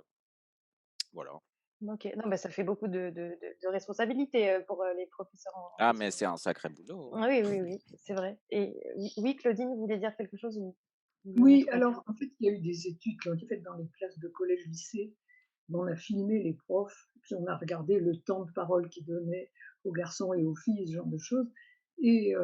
Enfin, personne ne le fait exprès, hein, bien sûr. Même des gens autour de moi dans les associations qui sont en activité et qui sont très sensibilisés à la question font aussi des gaffes, hein. Mais il faut quand même, enfin, c'est pas spontané, il faut des Mmh. efforts pour équilibrer les choses correctement. Parce que Oui. quand vous avez un petit gars qui fait plein de bruit et vous l'envoyez au tableau, comment il se tient tranquille et ça donne pas l'occasion à une fille qui avait la réponse de la donner. Enfin, c'est toutes des petites choses comme ça qui au bout de l'année s'accumulent. Donc ça demande beaucoup de bonne volonté, beaucoup d'efforts. C'est pas Oui. spontané.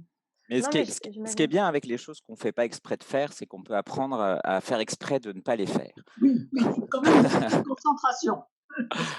Et c'est à ce niveau-là aussi qu'il faut agir sur la formation des personnels. Comme je le disais tout à l'heure, on pense aussi également, donc, avec notre projet, que c'est une des actions qu'il va falloir mener, puisque les enseignants ne sont pas du tout sensibilisés à cette problématique. Et comme le disait Claude Zimmermann, font des gaffes sans forcément le faire exprès. Mmh. Oui, je vois. Alors, il y Bah, a 2 choses. En fait, bon, ça, c'est le comportement avec les aides.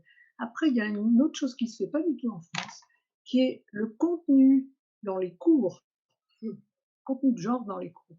Alors, pour les sciences comme physique ou maths, c'est plutôt de l'histoire des sciences pour montrer qu'il y a eu aussi des femmes qui se sont distinguées, que même si elles sont moins connues, c'était très bien ce qu'elles faisaient.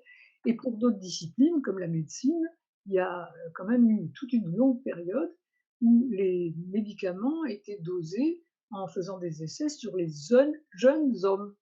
oui. Parce que c'était les étudiants en médecine volontaire, pour tester les trucs alors, évidemment, les doses ne correspondaient ni à ce qu'il fallait pour les vieux hommes, ni à ce qu'il fallait pour les femmes en général, parce que, on n'a pas la même constitution, le même fonctionnement et tout. Donc ça a fini par se comprendre. Il y a eu l'an dernier 2 rapports sur, genre et santé, à la fin de l'année dernière. Mais donc il y a vraiment des disciplines où c'est très important et parce que vous avez effectivement le sexe biologique, mais vous avez aussi le mode de vie des femmes qui n'est pas comme celui des hommes. Il y en a qui bougent plus, il y en a qui bougent moins. Il y en a qui auront plus tendance à boire de l'alcool, d'autres qui auront moins tendance à, etc. Et pour les soigner, c'est pas pareil. Donc si on ne prend pas en compte tous ces paramètres, eh bien on fait des bêtises. Ah non, mais la je trouve la médecine, mériterait, à ce niveau-là une table ronde, Ah, complètement. à elle toute seule parce Oui, oui, que oui, avec des c'est spécialistes, bien sûr. oui, effectivement. Ouais. J'en profite, Claudine Hermann, pour vous poser une question qui m'a été transmise. Alors, je ne comprends pas les termes, mais je vais vous la dire telle qu'elle est écrite. Comment expliquer le fait qu'en biologie, il n'y ait pas de conservation dans les pourcentages maîtres de conférences, professeurs, alors que cette conservation existe en maths, informatique, et cetera? Oui, c'est ce que j'ai dit. Est-ce que les gens sont mieux promus dans un certain monde ou dans un autre? Bah, je pense que c'est lié à la culture de la discipline, parce qu'il y a pas de raison évidente comme ça, Mmh. hein. Alors, si j'ai une petite raison, quand je travaillais à côté de mon labo de physique, il y avait un labo de biochimie et dans le labo de biochimie, il y avait beaucoup de dames et elles travaillaient pas le mercredi parce qu'elles s'occupaient de leurs enfants le Oui. mercredi. Et après, eh ben, je pense que c'était très nuisible à leur carrière, parce que le jour où on comptait leurs publications ou je sais pas quoi, on disait ah oui, mais bon, elle est à temps partiel, enfin, ou elle est à 4/5 de temps. Et donc, c'est à la fois, bien sûr, c'était intéressant pour leur famille, mais c'était contraire aux règles de ce milieu-là, et on les attendait avec un grand fusil à la sortie. Vous voyez? Donc, ça, c'est un petit point. Il y en a Mmh. certainement d'autres. Et bon, il y a des femmes, effectivement, dans les postes de décision, mais il n'y en a pas tant que ça. Oui, oui, non, mais bah, À j'espère que l'Académie des sciences, par exemple, il y a plus de femmes biologistes que de femmes physiciennes, mais il n'y en a pas énormément. d'accord. Alors après, on peut se dire aussi, les conditions, qui vous sont faites quand vous êtes chef en biologie, sont pas compatibles avec votre vie personnelle. Ça, j'en sais rien, hein. Il y a peut-être aussi une autocensure des femmes qui voient comment ça se passe et qui se disent: «Ouh là là, c'est pas pour moi». Je sais pas, mais je vois pas de raison pour lesquelles ça serait pire en biologie qu'ailleurs. Donc je pense que c'est les règles du milieu qui sont Qui différentes. sont à changer, du Ah bah, coup. là, pareil, oui, c'est comme en médecine, ça s'est un peu arrangé. Les Mais femmes Non, mais Mais non, je continue sur cette, lancée de représentativité des femmes, avec, une question pour tout le monde, qui demande, pourquoi en fait, les femmes expertes sont peu invitées, par les médias pour parler de leur domaine d'expertise. Alors, alors, qui veut se lancer? je sais pas, vous voulez dire quelque chose, Gilles, là-dessus? Pourquoi? Parce que nous vivons dans un système dans lequel les hommes sont plus valorisés et que les médias majoritaires sont le reflet de ce système. Ben, Si tous c'est Mmh. ces pourquoi. gens-là, ils veulent pas innover, hein. Alors, quand Ah! ils ont déjà entendu monsieur machin qui parle bien, ils vont pas se risquer à écouter madame truc dont on ne sait pas si elle parle si bien que ça, hein. Donc ils prennent des valeurs sûres et alors OK. du Ouais, coup, c'est toujours les enfin, mêmes parce que ça nous gêne aussi les jeunes, hein. Si quand on questionne, je sais pas moi, parlons de Hubert Reeves par exemple, il est très bien ce type-là, mais quand lui parle, c'est pas un jeune qui parle. Il est très âgé, hein, il est encore plus âgé que moi, heu et donc c'est pas place aux jeunes, place aux femmes. C'est pas toujours Excusez-moi, c'est qui on est tous cet homme?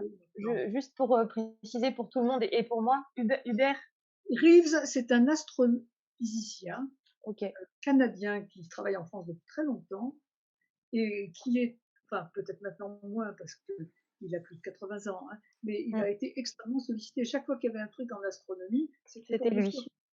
lui. Il D'accord. est pas tout seul, hein. Ah, Je veux très dire, bien. je fais pas de mal à monsieur Reeves, mais je pense qu'il y en a d'autres qui peuvent faire.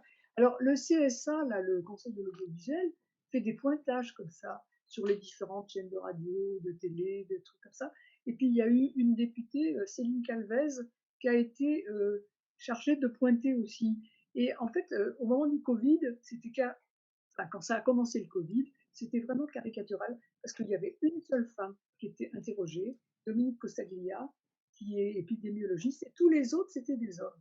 Alors que dans les hôpitaux, il y a quand même des femmes qui s'occupent de ça aussi, hein, du Covid. Alors, c'était tellement énorme que maintenant, on entend quelques femmes aussi. Mais bon, c'est des habitudes comme ça. Ils ont leur carnet d'adresses, Mmh. Oui, je vois. après, Oui, Gilles? je pense que le pourquoi c'est compliqué d'y répondre, Oui, bien nous sûr. en particulier.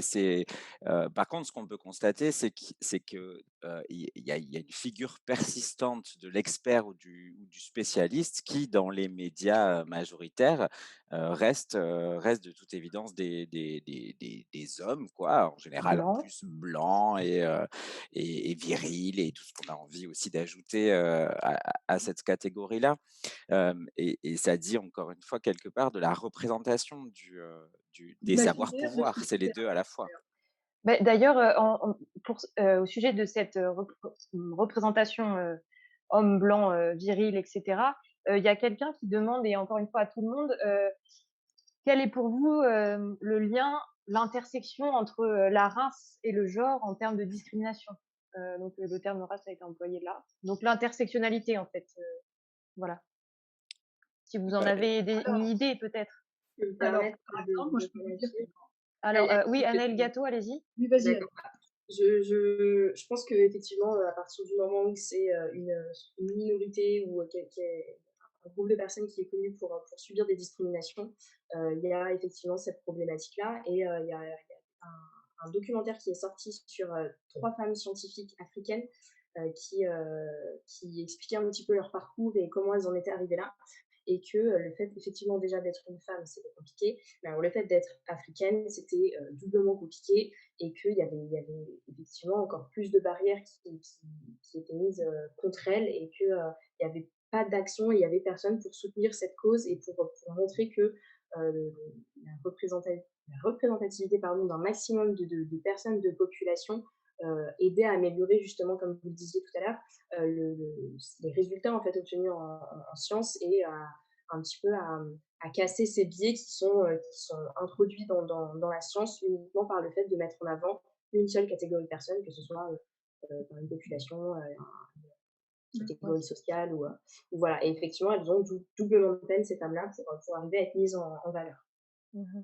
Bah, sur l'intersectionnalité, si je peux ajouter quelque chose, ce qui est intéressant avec ce concept, qui en plus est très polémique en ce moment, hein, puisqu'il fait partie de la liste qui a été associée aux islamo-gauchistes, et cetera. Enfin, tout le je Ah mets des oui, guillemets, hein, tout ouais. le débat actuel, donc c'est extrêmement polémique, surtout quand il est sous-entendu que, ce sont des théories séparatistes, qui sont censées faire, le lot de l'islam radical, et cetera, comme il a été dit.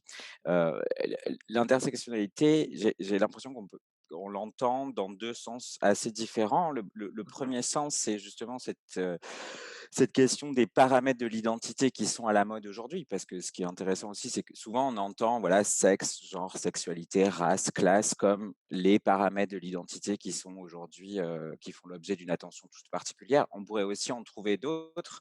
En tout cas, c'est ceux qui sont là dans la postmodernité, les plus interrogés sans doute. Je laisse «race» entre guillemets pour ma part, hein, puisque c'est un terme qui est difficile à poser comme tel, je trouve. En tout cas, qui peut laisser entendre qu'on est racialiste, alors qu'on peut être antiraciste, ce qui est complètement différent.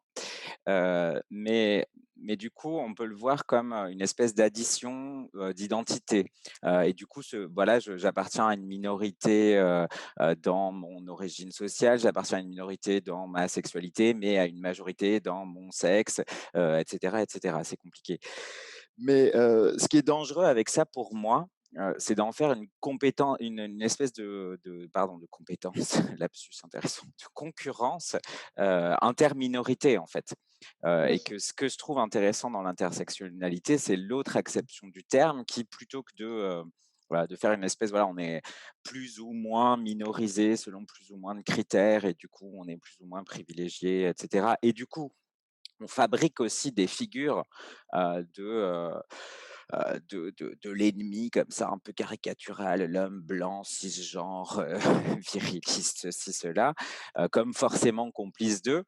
Et ça amène à des débats un peu stériles. C'est comme, à l'époque du mariage pour tous, on se posait la question de, est-ce que, voilà, les homosexuels qui souhaitent se marier sont pas complices de l'ordre familialiste, et cetera. Et du coup, est-ce que c'est pas des blancs, le gentil PD blanc, et cetera, qui passent bien, par opposition, à la personne racisée qui est homosexuelle, voire transgenre, et cetera.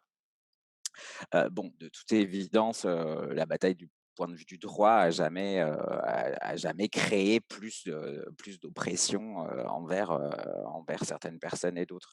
Donc ce qui est intéressant dans l'intersectionnalité, je trouve, c'est plutôt justement le croisement des regards politiques, sur les rapports de pouvoir asymétriques. Et du coup, effectivement, de prendre en compte, là, on se pose la question beaucoup en termes homme-femme, donc on pose la catégorie femme, mais la complexifier en différenciant femme de féminin, féminin de féminisme, heu heu, et cetera, et cetera. Ça permet en fait justement d'affiner l'analyse, de la nuancer et aussi de refabriquer des points de convergence possibles oui. politiquement et dans les luttes.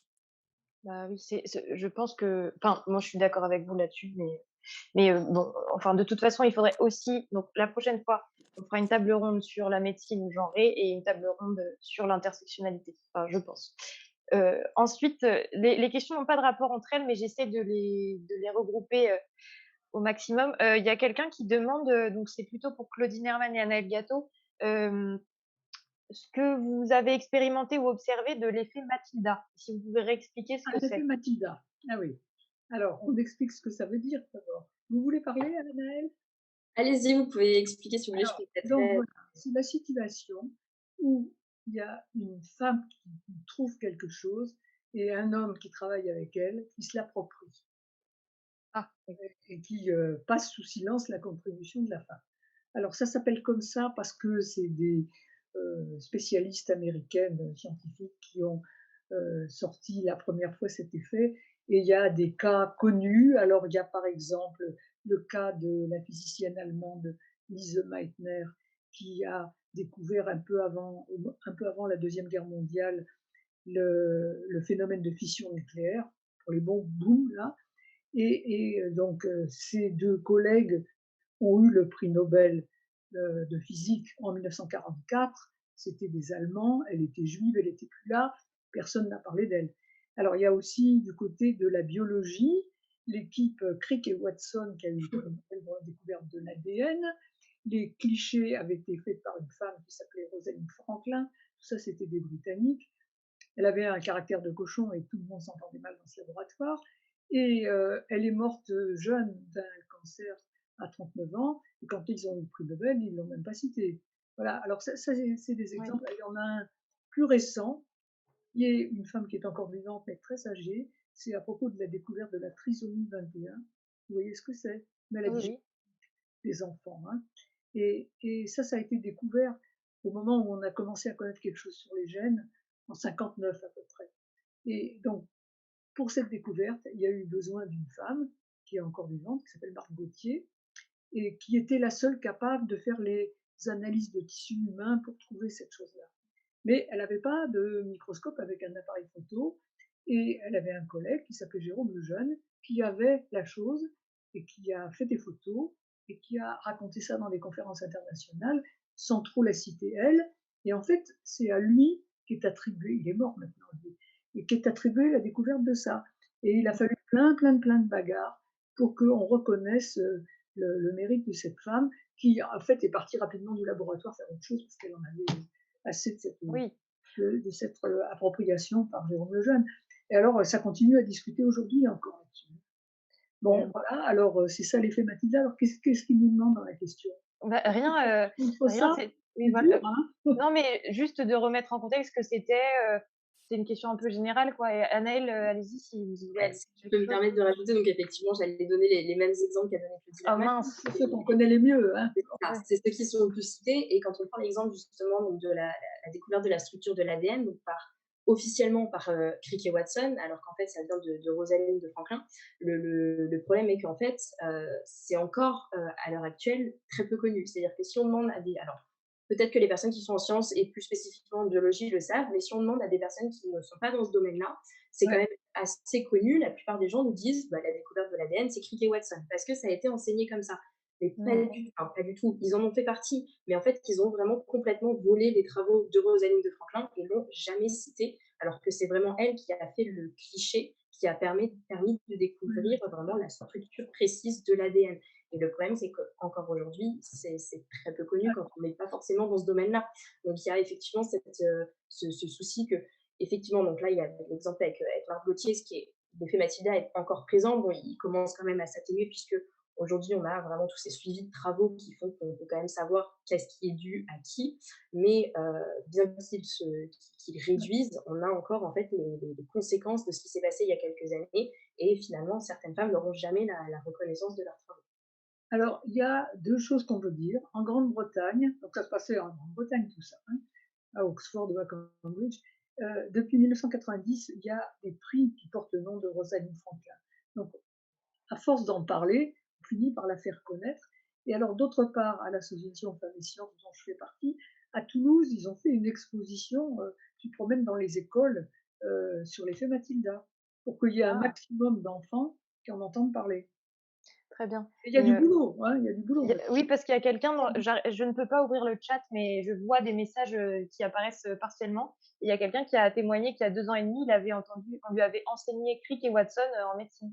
Ah oui, bien sûr. Heu et bon, moi je m'y connais pas en biologie ni en sciences globalement, mais j'avais entendu parler de l'ARN messager, dont on se sert pour le vaccin, qui avait été découvert par une femme il y a une trentaine d'années et on n'avait jamais pris ses recherches au sérieux et tout d'un coup, on se dit: «Ah mais en fait c'est Ouais. pas mal ça pour soigner des gens». Donc Ah bah, Barbara Clinton qui a eu le prix Nobel, elle voilà. était à 80 ans, hein, Ah oui, parce oui, que tout enfin, le monde rigolait sur ce qu'elle faisait. Il a bon, fallu il un faut certain temps. Elle oui, travaillait sur les gènes dans le maïs et ça faisait rigoler tout le monde. eh bien, Ouais, enfin voilà, donc rétablissons la vérité. Si je peux me Alors permettre juste oui, d'appuyer juste avec un petit chiffre, effectivement, donc on parle des prix Nobel, c'est ce qui est attribué justement pour ce genre de grande découverte.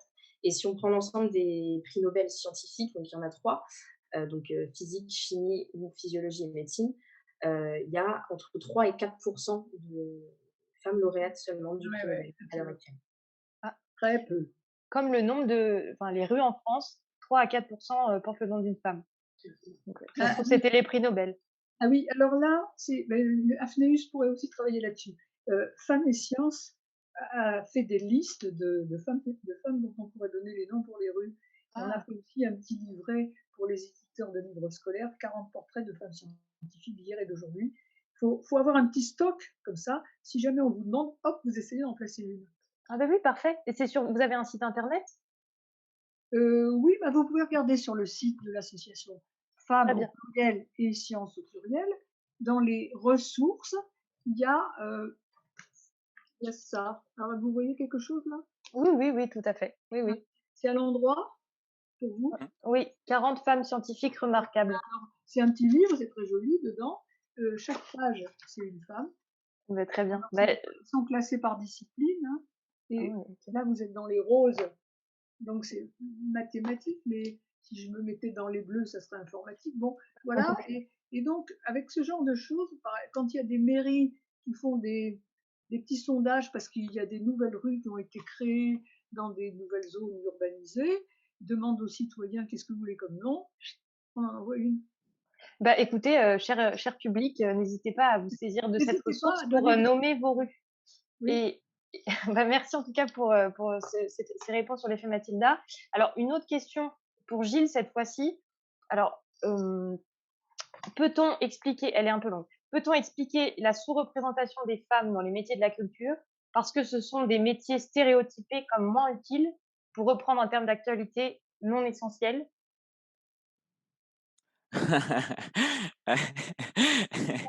Je pense pas qu'on puisse le réduire à ça, mais j'aime bien le parallèle avec la question de qu'est-ce qui est essentiel et qu'est-ce qui est pas essentiel. Je pense là aussi que c'est un faisceau de paramètres, Mmh. qui fait alors, effectivement, dans la culture, enfin, c'est des questions de valeurs aussi. Mmh. C'est-à-dire qu'il y a des valeurs qui sont souvent, associées au féminin et qui, du coup, par extension, vont être rendues aux femmes. Je pense, par exemple, à des féministes, américaines, vous avez ça dans Reclaim et cetera, qui disaient: «Nous, les femmes, on nous renvoie toujours à la nature». Parce que la femme, c'est fait pour quoi? C'est fait pour reproduire, enfin pour reproduire l'espèce, donc on porte les enfants, on attend gentiment, et on s'occupe de tout ça, quand les hommes s'occupent justement, bah, du pouvoir, du savoir et de plein, plein de choses. Et que du coup la nature était plutôt, plutôt dévalorisée. Et donc elle se disait: «Bah, est-ce qu'on va chercher le pouvoir là où il est?»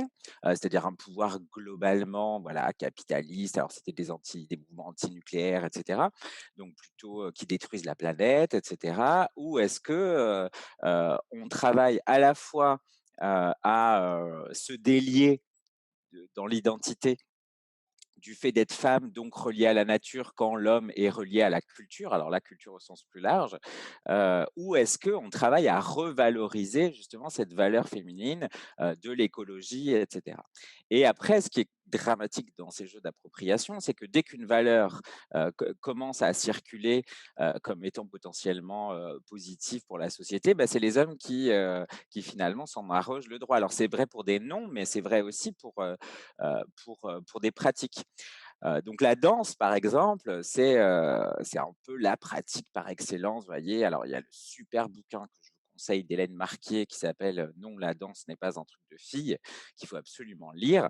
Enfin, il faut absolument, ça veut rien dire, mais que en tout cas, je conseille vivement, et qui montre toutes les ambiguïtés, en fait, de cette idée que la danse, c'est un truc de fille. C'est-à-dire que la danse, historiquement, elle est codifiée, pratiquée par les hommes, ou en tout cas la danse qui est valorisée, la danse institutionnelle. Pareil, quand on décide que les bonnes valeurs pour une société, c'est plus, la guerre, le virilisme et cetera, mais ce qui avant était des valeurs féminines, et bah, finalement, c'est, les hommes qui se les arrogent quelque part. Et c'est des jeux de confiscation qui sont aussi super compliqués. Donc je pense qu'effectivement, il y a quelque chose de l'ordre de la valeur, Alors non essentiel, essentiel, je sais pas. Souvent, on renvoie certains, métiers essentiels au sens vital aux femmes parce qu'elles sont reliées justement à, la reproduction de l'espèce, la santé, le soin, le care, quand les hommes, eux, ils réfléchissent et tout ça dans leur coin, enfin dans les clichés, bien évidemment. Heu, donc je trouve la question vraiment très très intéressante, même si elle mériterait là des peut-être des heures et des heures d'échanges pour arriver à une réponse. En tout cas, dans la culture, ce qui est évident, c'est que, c'est que c'est presque pire qu'ailleurs, alors que c'est censé être un milieu, dans l'image, qu'on en a, hein, ouvert, voilà, émancipateur, tout ça et les chiffres font très, très peur. Y compris aussi dans les relations de travail, on n'en a pas parlé, hein, mais dans les rapports les rapports de violences sexistes, de violences sexuelles, de plein de choses, c'est pas le plus joli domaine, hein, contrairement à ce qu'on pourrait croire parfois. Et merci, pour, cette réponse. Moi, ça m'a fait penser à plein de trucs, mais on n'a pas ça m'a fait penser à la différenciation un peu arbitraire de sciences dures et sciences molles, Bien sûr.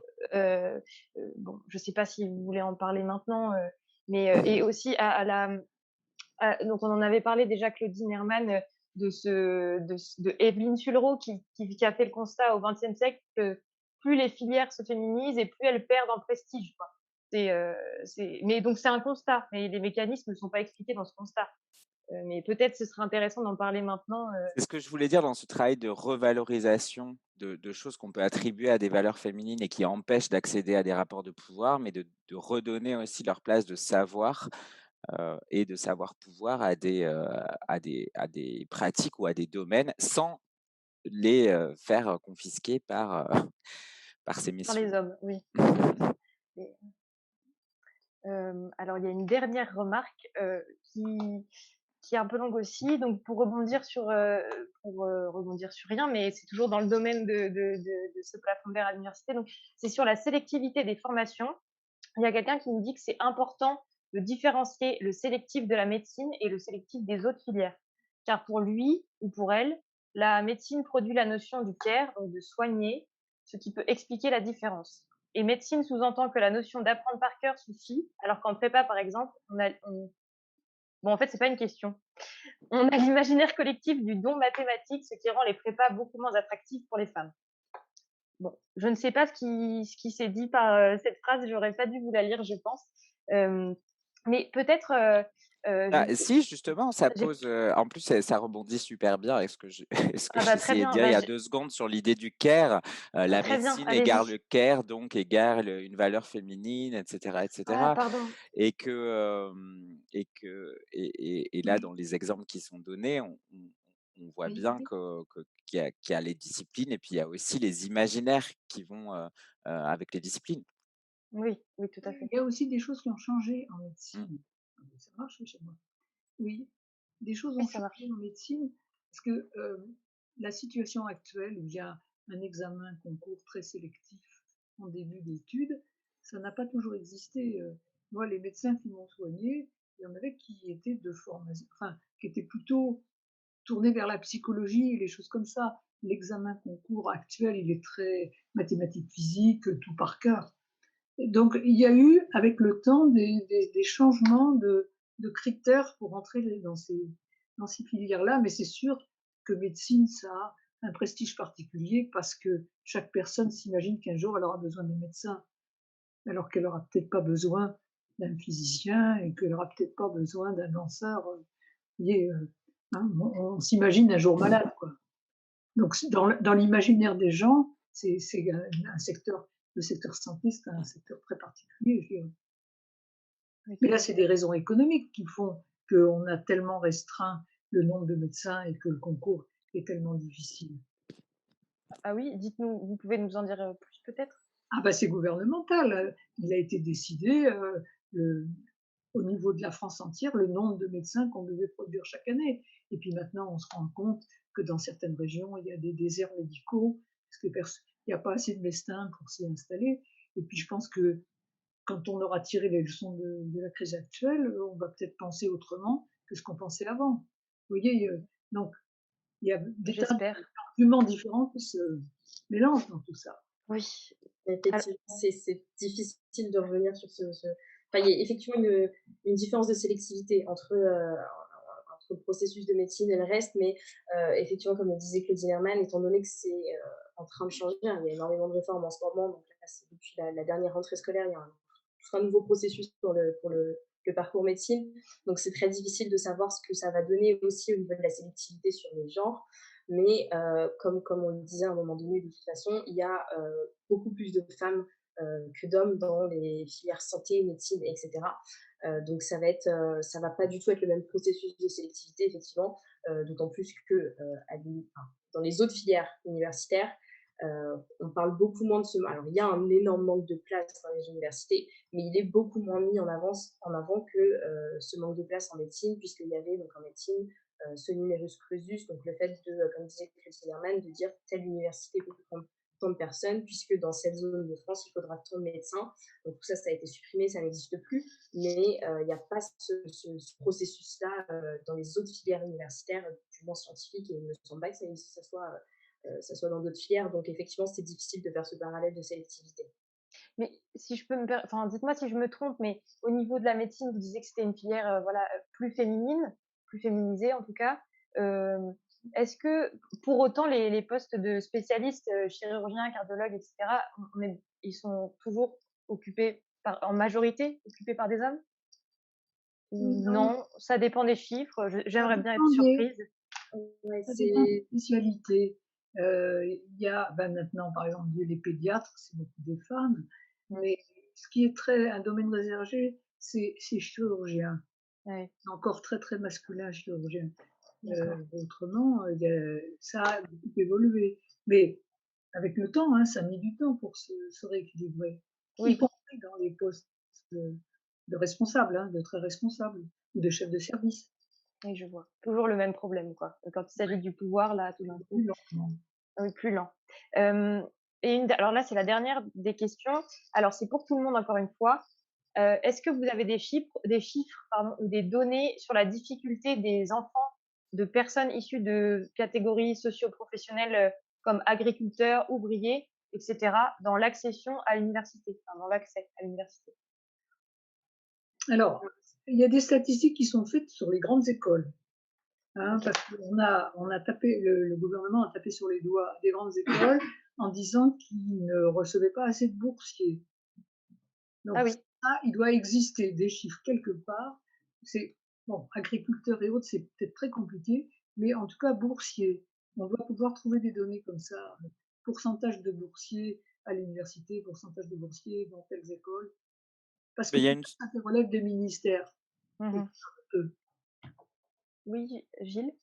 Oui, il y a une semaine ou 2, j'ai entendu à la radio qui parlait justement de poser des systèmes de quotas aussi, sur les origines sociales dans les admissions, qui sont faites. Après, c'est le même problème. C'est aussi, quels sont les phénomènes d'autocensure comme tu parlais, c'est-à-dire Mmh. Oui, oui. d'autodétermination, C'est pas pour moi, plein, plein tout de ça. choses. C'est même pire Mmh. que ça. C'est que si vous prenez, des enfants d'agriculteurs qui sont hors des grandes villes, ils savent même pas que certaines filières existent. Donc ils c'est pas qu'ils Mmh. se disent: «Je serais pas capable», c'est qu'ils savent même pas. Oui. Il y a même encore aujourd'hui, des coins de France où les gamins savent pas qu'il y a des classes préparatoires, aux grandes écoles par exemple. Ils le savent pas. Personne leur a dit et ils connaissent personne qui l'a fait, donc ils le savent pas. Et bon, ça c'est un exemple, mais il y en a d'autres des comme ça. Donc tant que c'est pas parce que sur le site de l'ONICEP, il y a tout ce qu'il faut que les gens le savent. Si Mmh. personne leur en a parlé, ils vont pas aller chercher ça sur internet, vous voyez? Donc il y a des gens qui sont, vraiment, on va dire, défavorisés par manque d'information, pour Il y a un commencer. phénomène qui montre que, au niveau de ces métiers qui sont dits, pas du tout intellectuels, les parents vont, aller vers l'extrême au niveau de, ce qu'ils vont conseiller à leurs enfants. C'est-à-dire qu'effectivement, comme le disait Claudine Herman, soit, ils sont pas du tout au courant des autres filières puisque, des autres possibilités de carrière puisque, bah, les parents vont leur montrer uniquement cet univers-là et Mmh. puis généralement, il y a une transmission, familiale qui est faite, une reprise familiale. Ou alors justement, les parents vont aller à l'extrême et vont vouloir pousser leurs enfants à faire de très longues études qui ne sont pas forcément nécessaires pour être fiers de ce qu'on fait plus tard, de très longues études de façon à avoir un très gros salaire, à être très valorisé, puisque justement, il y a tous ces stéréotypes sur ces métiers qui sont soi-disant inférieurs à d'autres, puisqu'il y a eu moins d'études. Et du coup, les parents vont vouloir un petit peu casser ce phénomène-là et vont aller soit dans l'un, soit dans l'autre des extrêmes. Oui, Et d'accord. les parents, ils espèrent que leurs enfants feront un peu mieux qu'eux. Alors, pour des familles où personne n'a fait d'études, ça pousse pas très loin. Pour des familles où les gens ont déjà fait des études, ils sont mieux au courant du système. Donc c'est Jusqu'à hyper ça. jusqu OK. Enfin, Après, jusqu'à il y a l'effet inverse où, les personnes, des catégories socio-professionnelles plus élevées, leurs enfants peuvent dire, «Moi je veux rompre avec ça justement» et du coup ça Oui, il y a aussi ça, mais oui. faut Oui, pas pardon Gilles. Après on essaiera de faire un dernier point sur, le plafond de verre et voilà, mais allez-y, bien sûr. on peut maintenant si tu veux, hein. Non, non, non, non, non, quand même, faut pas, c'est important. Oui. Heu, non, mais il me semble que dans cette réflexion aussi de l'accès, à l'université, aux études longues et cetera, il y a aussi des choses qui bougent dans les représentations. Par exemple, plus ça va, plus on va vers, l'idée de professionnalisation, plus ça va, plus tôt dans la formation, on va valoriser le fait que les enfants les ados très jeunes doivent savoir ce qu'ils veulent faire plus tard, vers quelle discipline ils vont s'orienter, et aussi une espèce de climat un peu entre guillemets «anti-intellectualiste», c'est-à-dire, pour aussi des formations efficaces.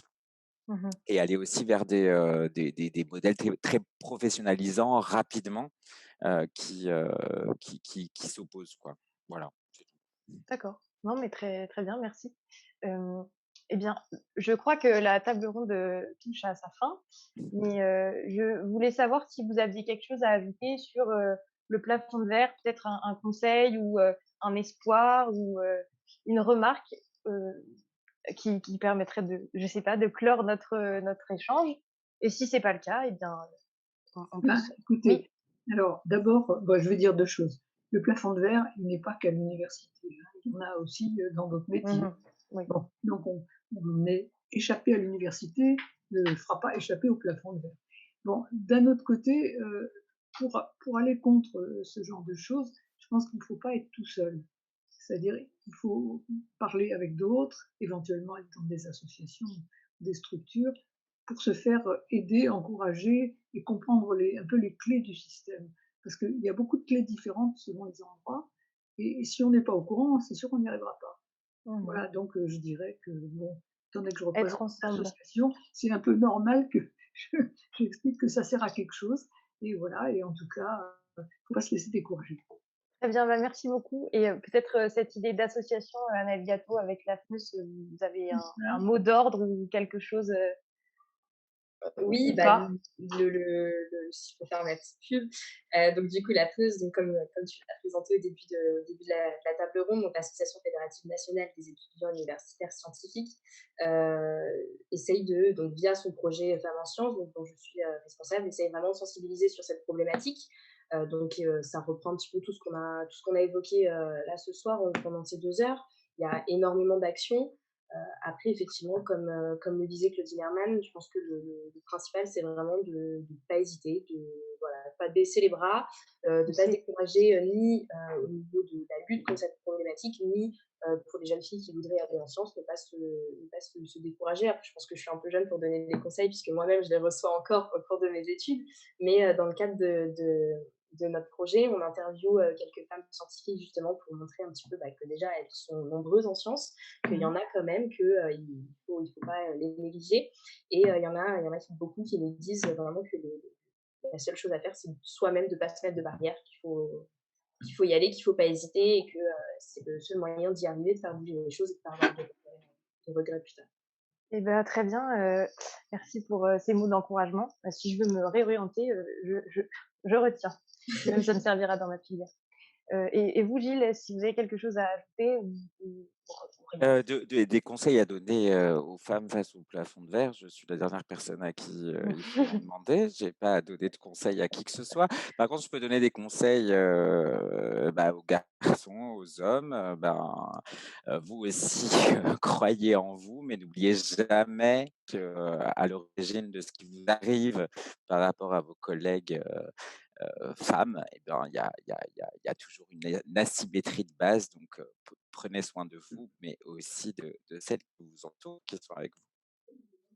Oh beh, merci, c'est très réjouissant d'entendre toutes vos paroles et et ben, moi, je souhaitais vous remercier, alors, vous, intervenants et intervenantes et aussi, les gens qui sont restés jusqu'au bout.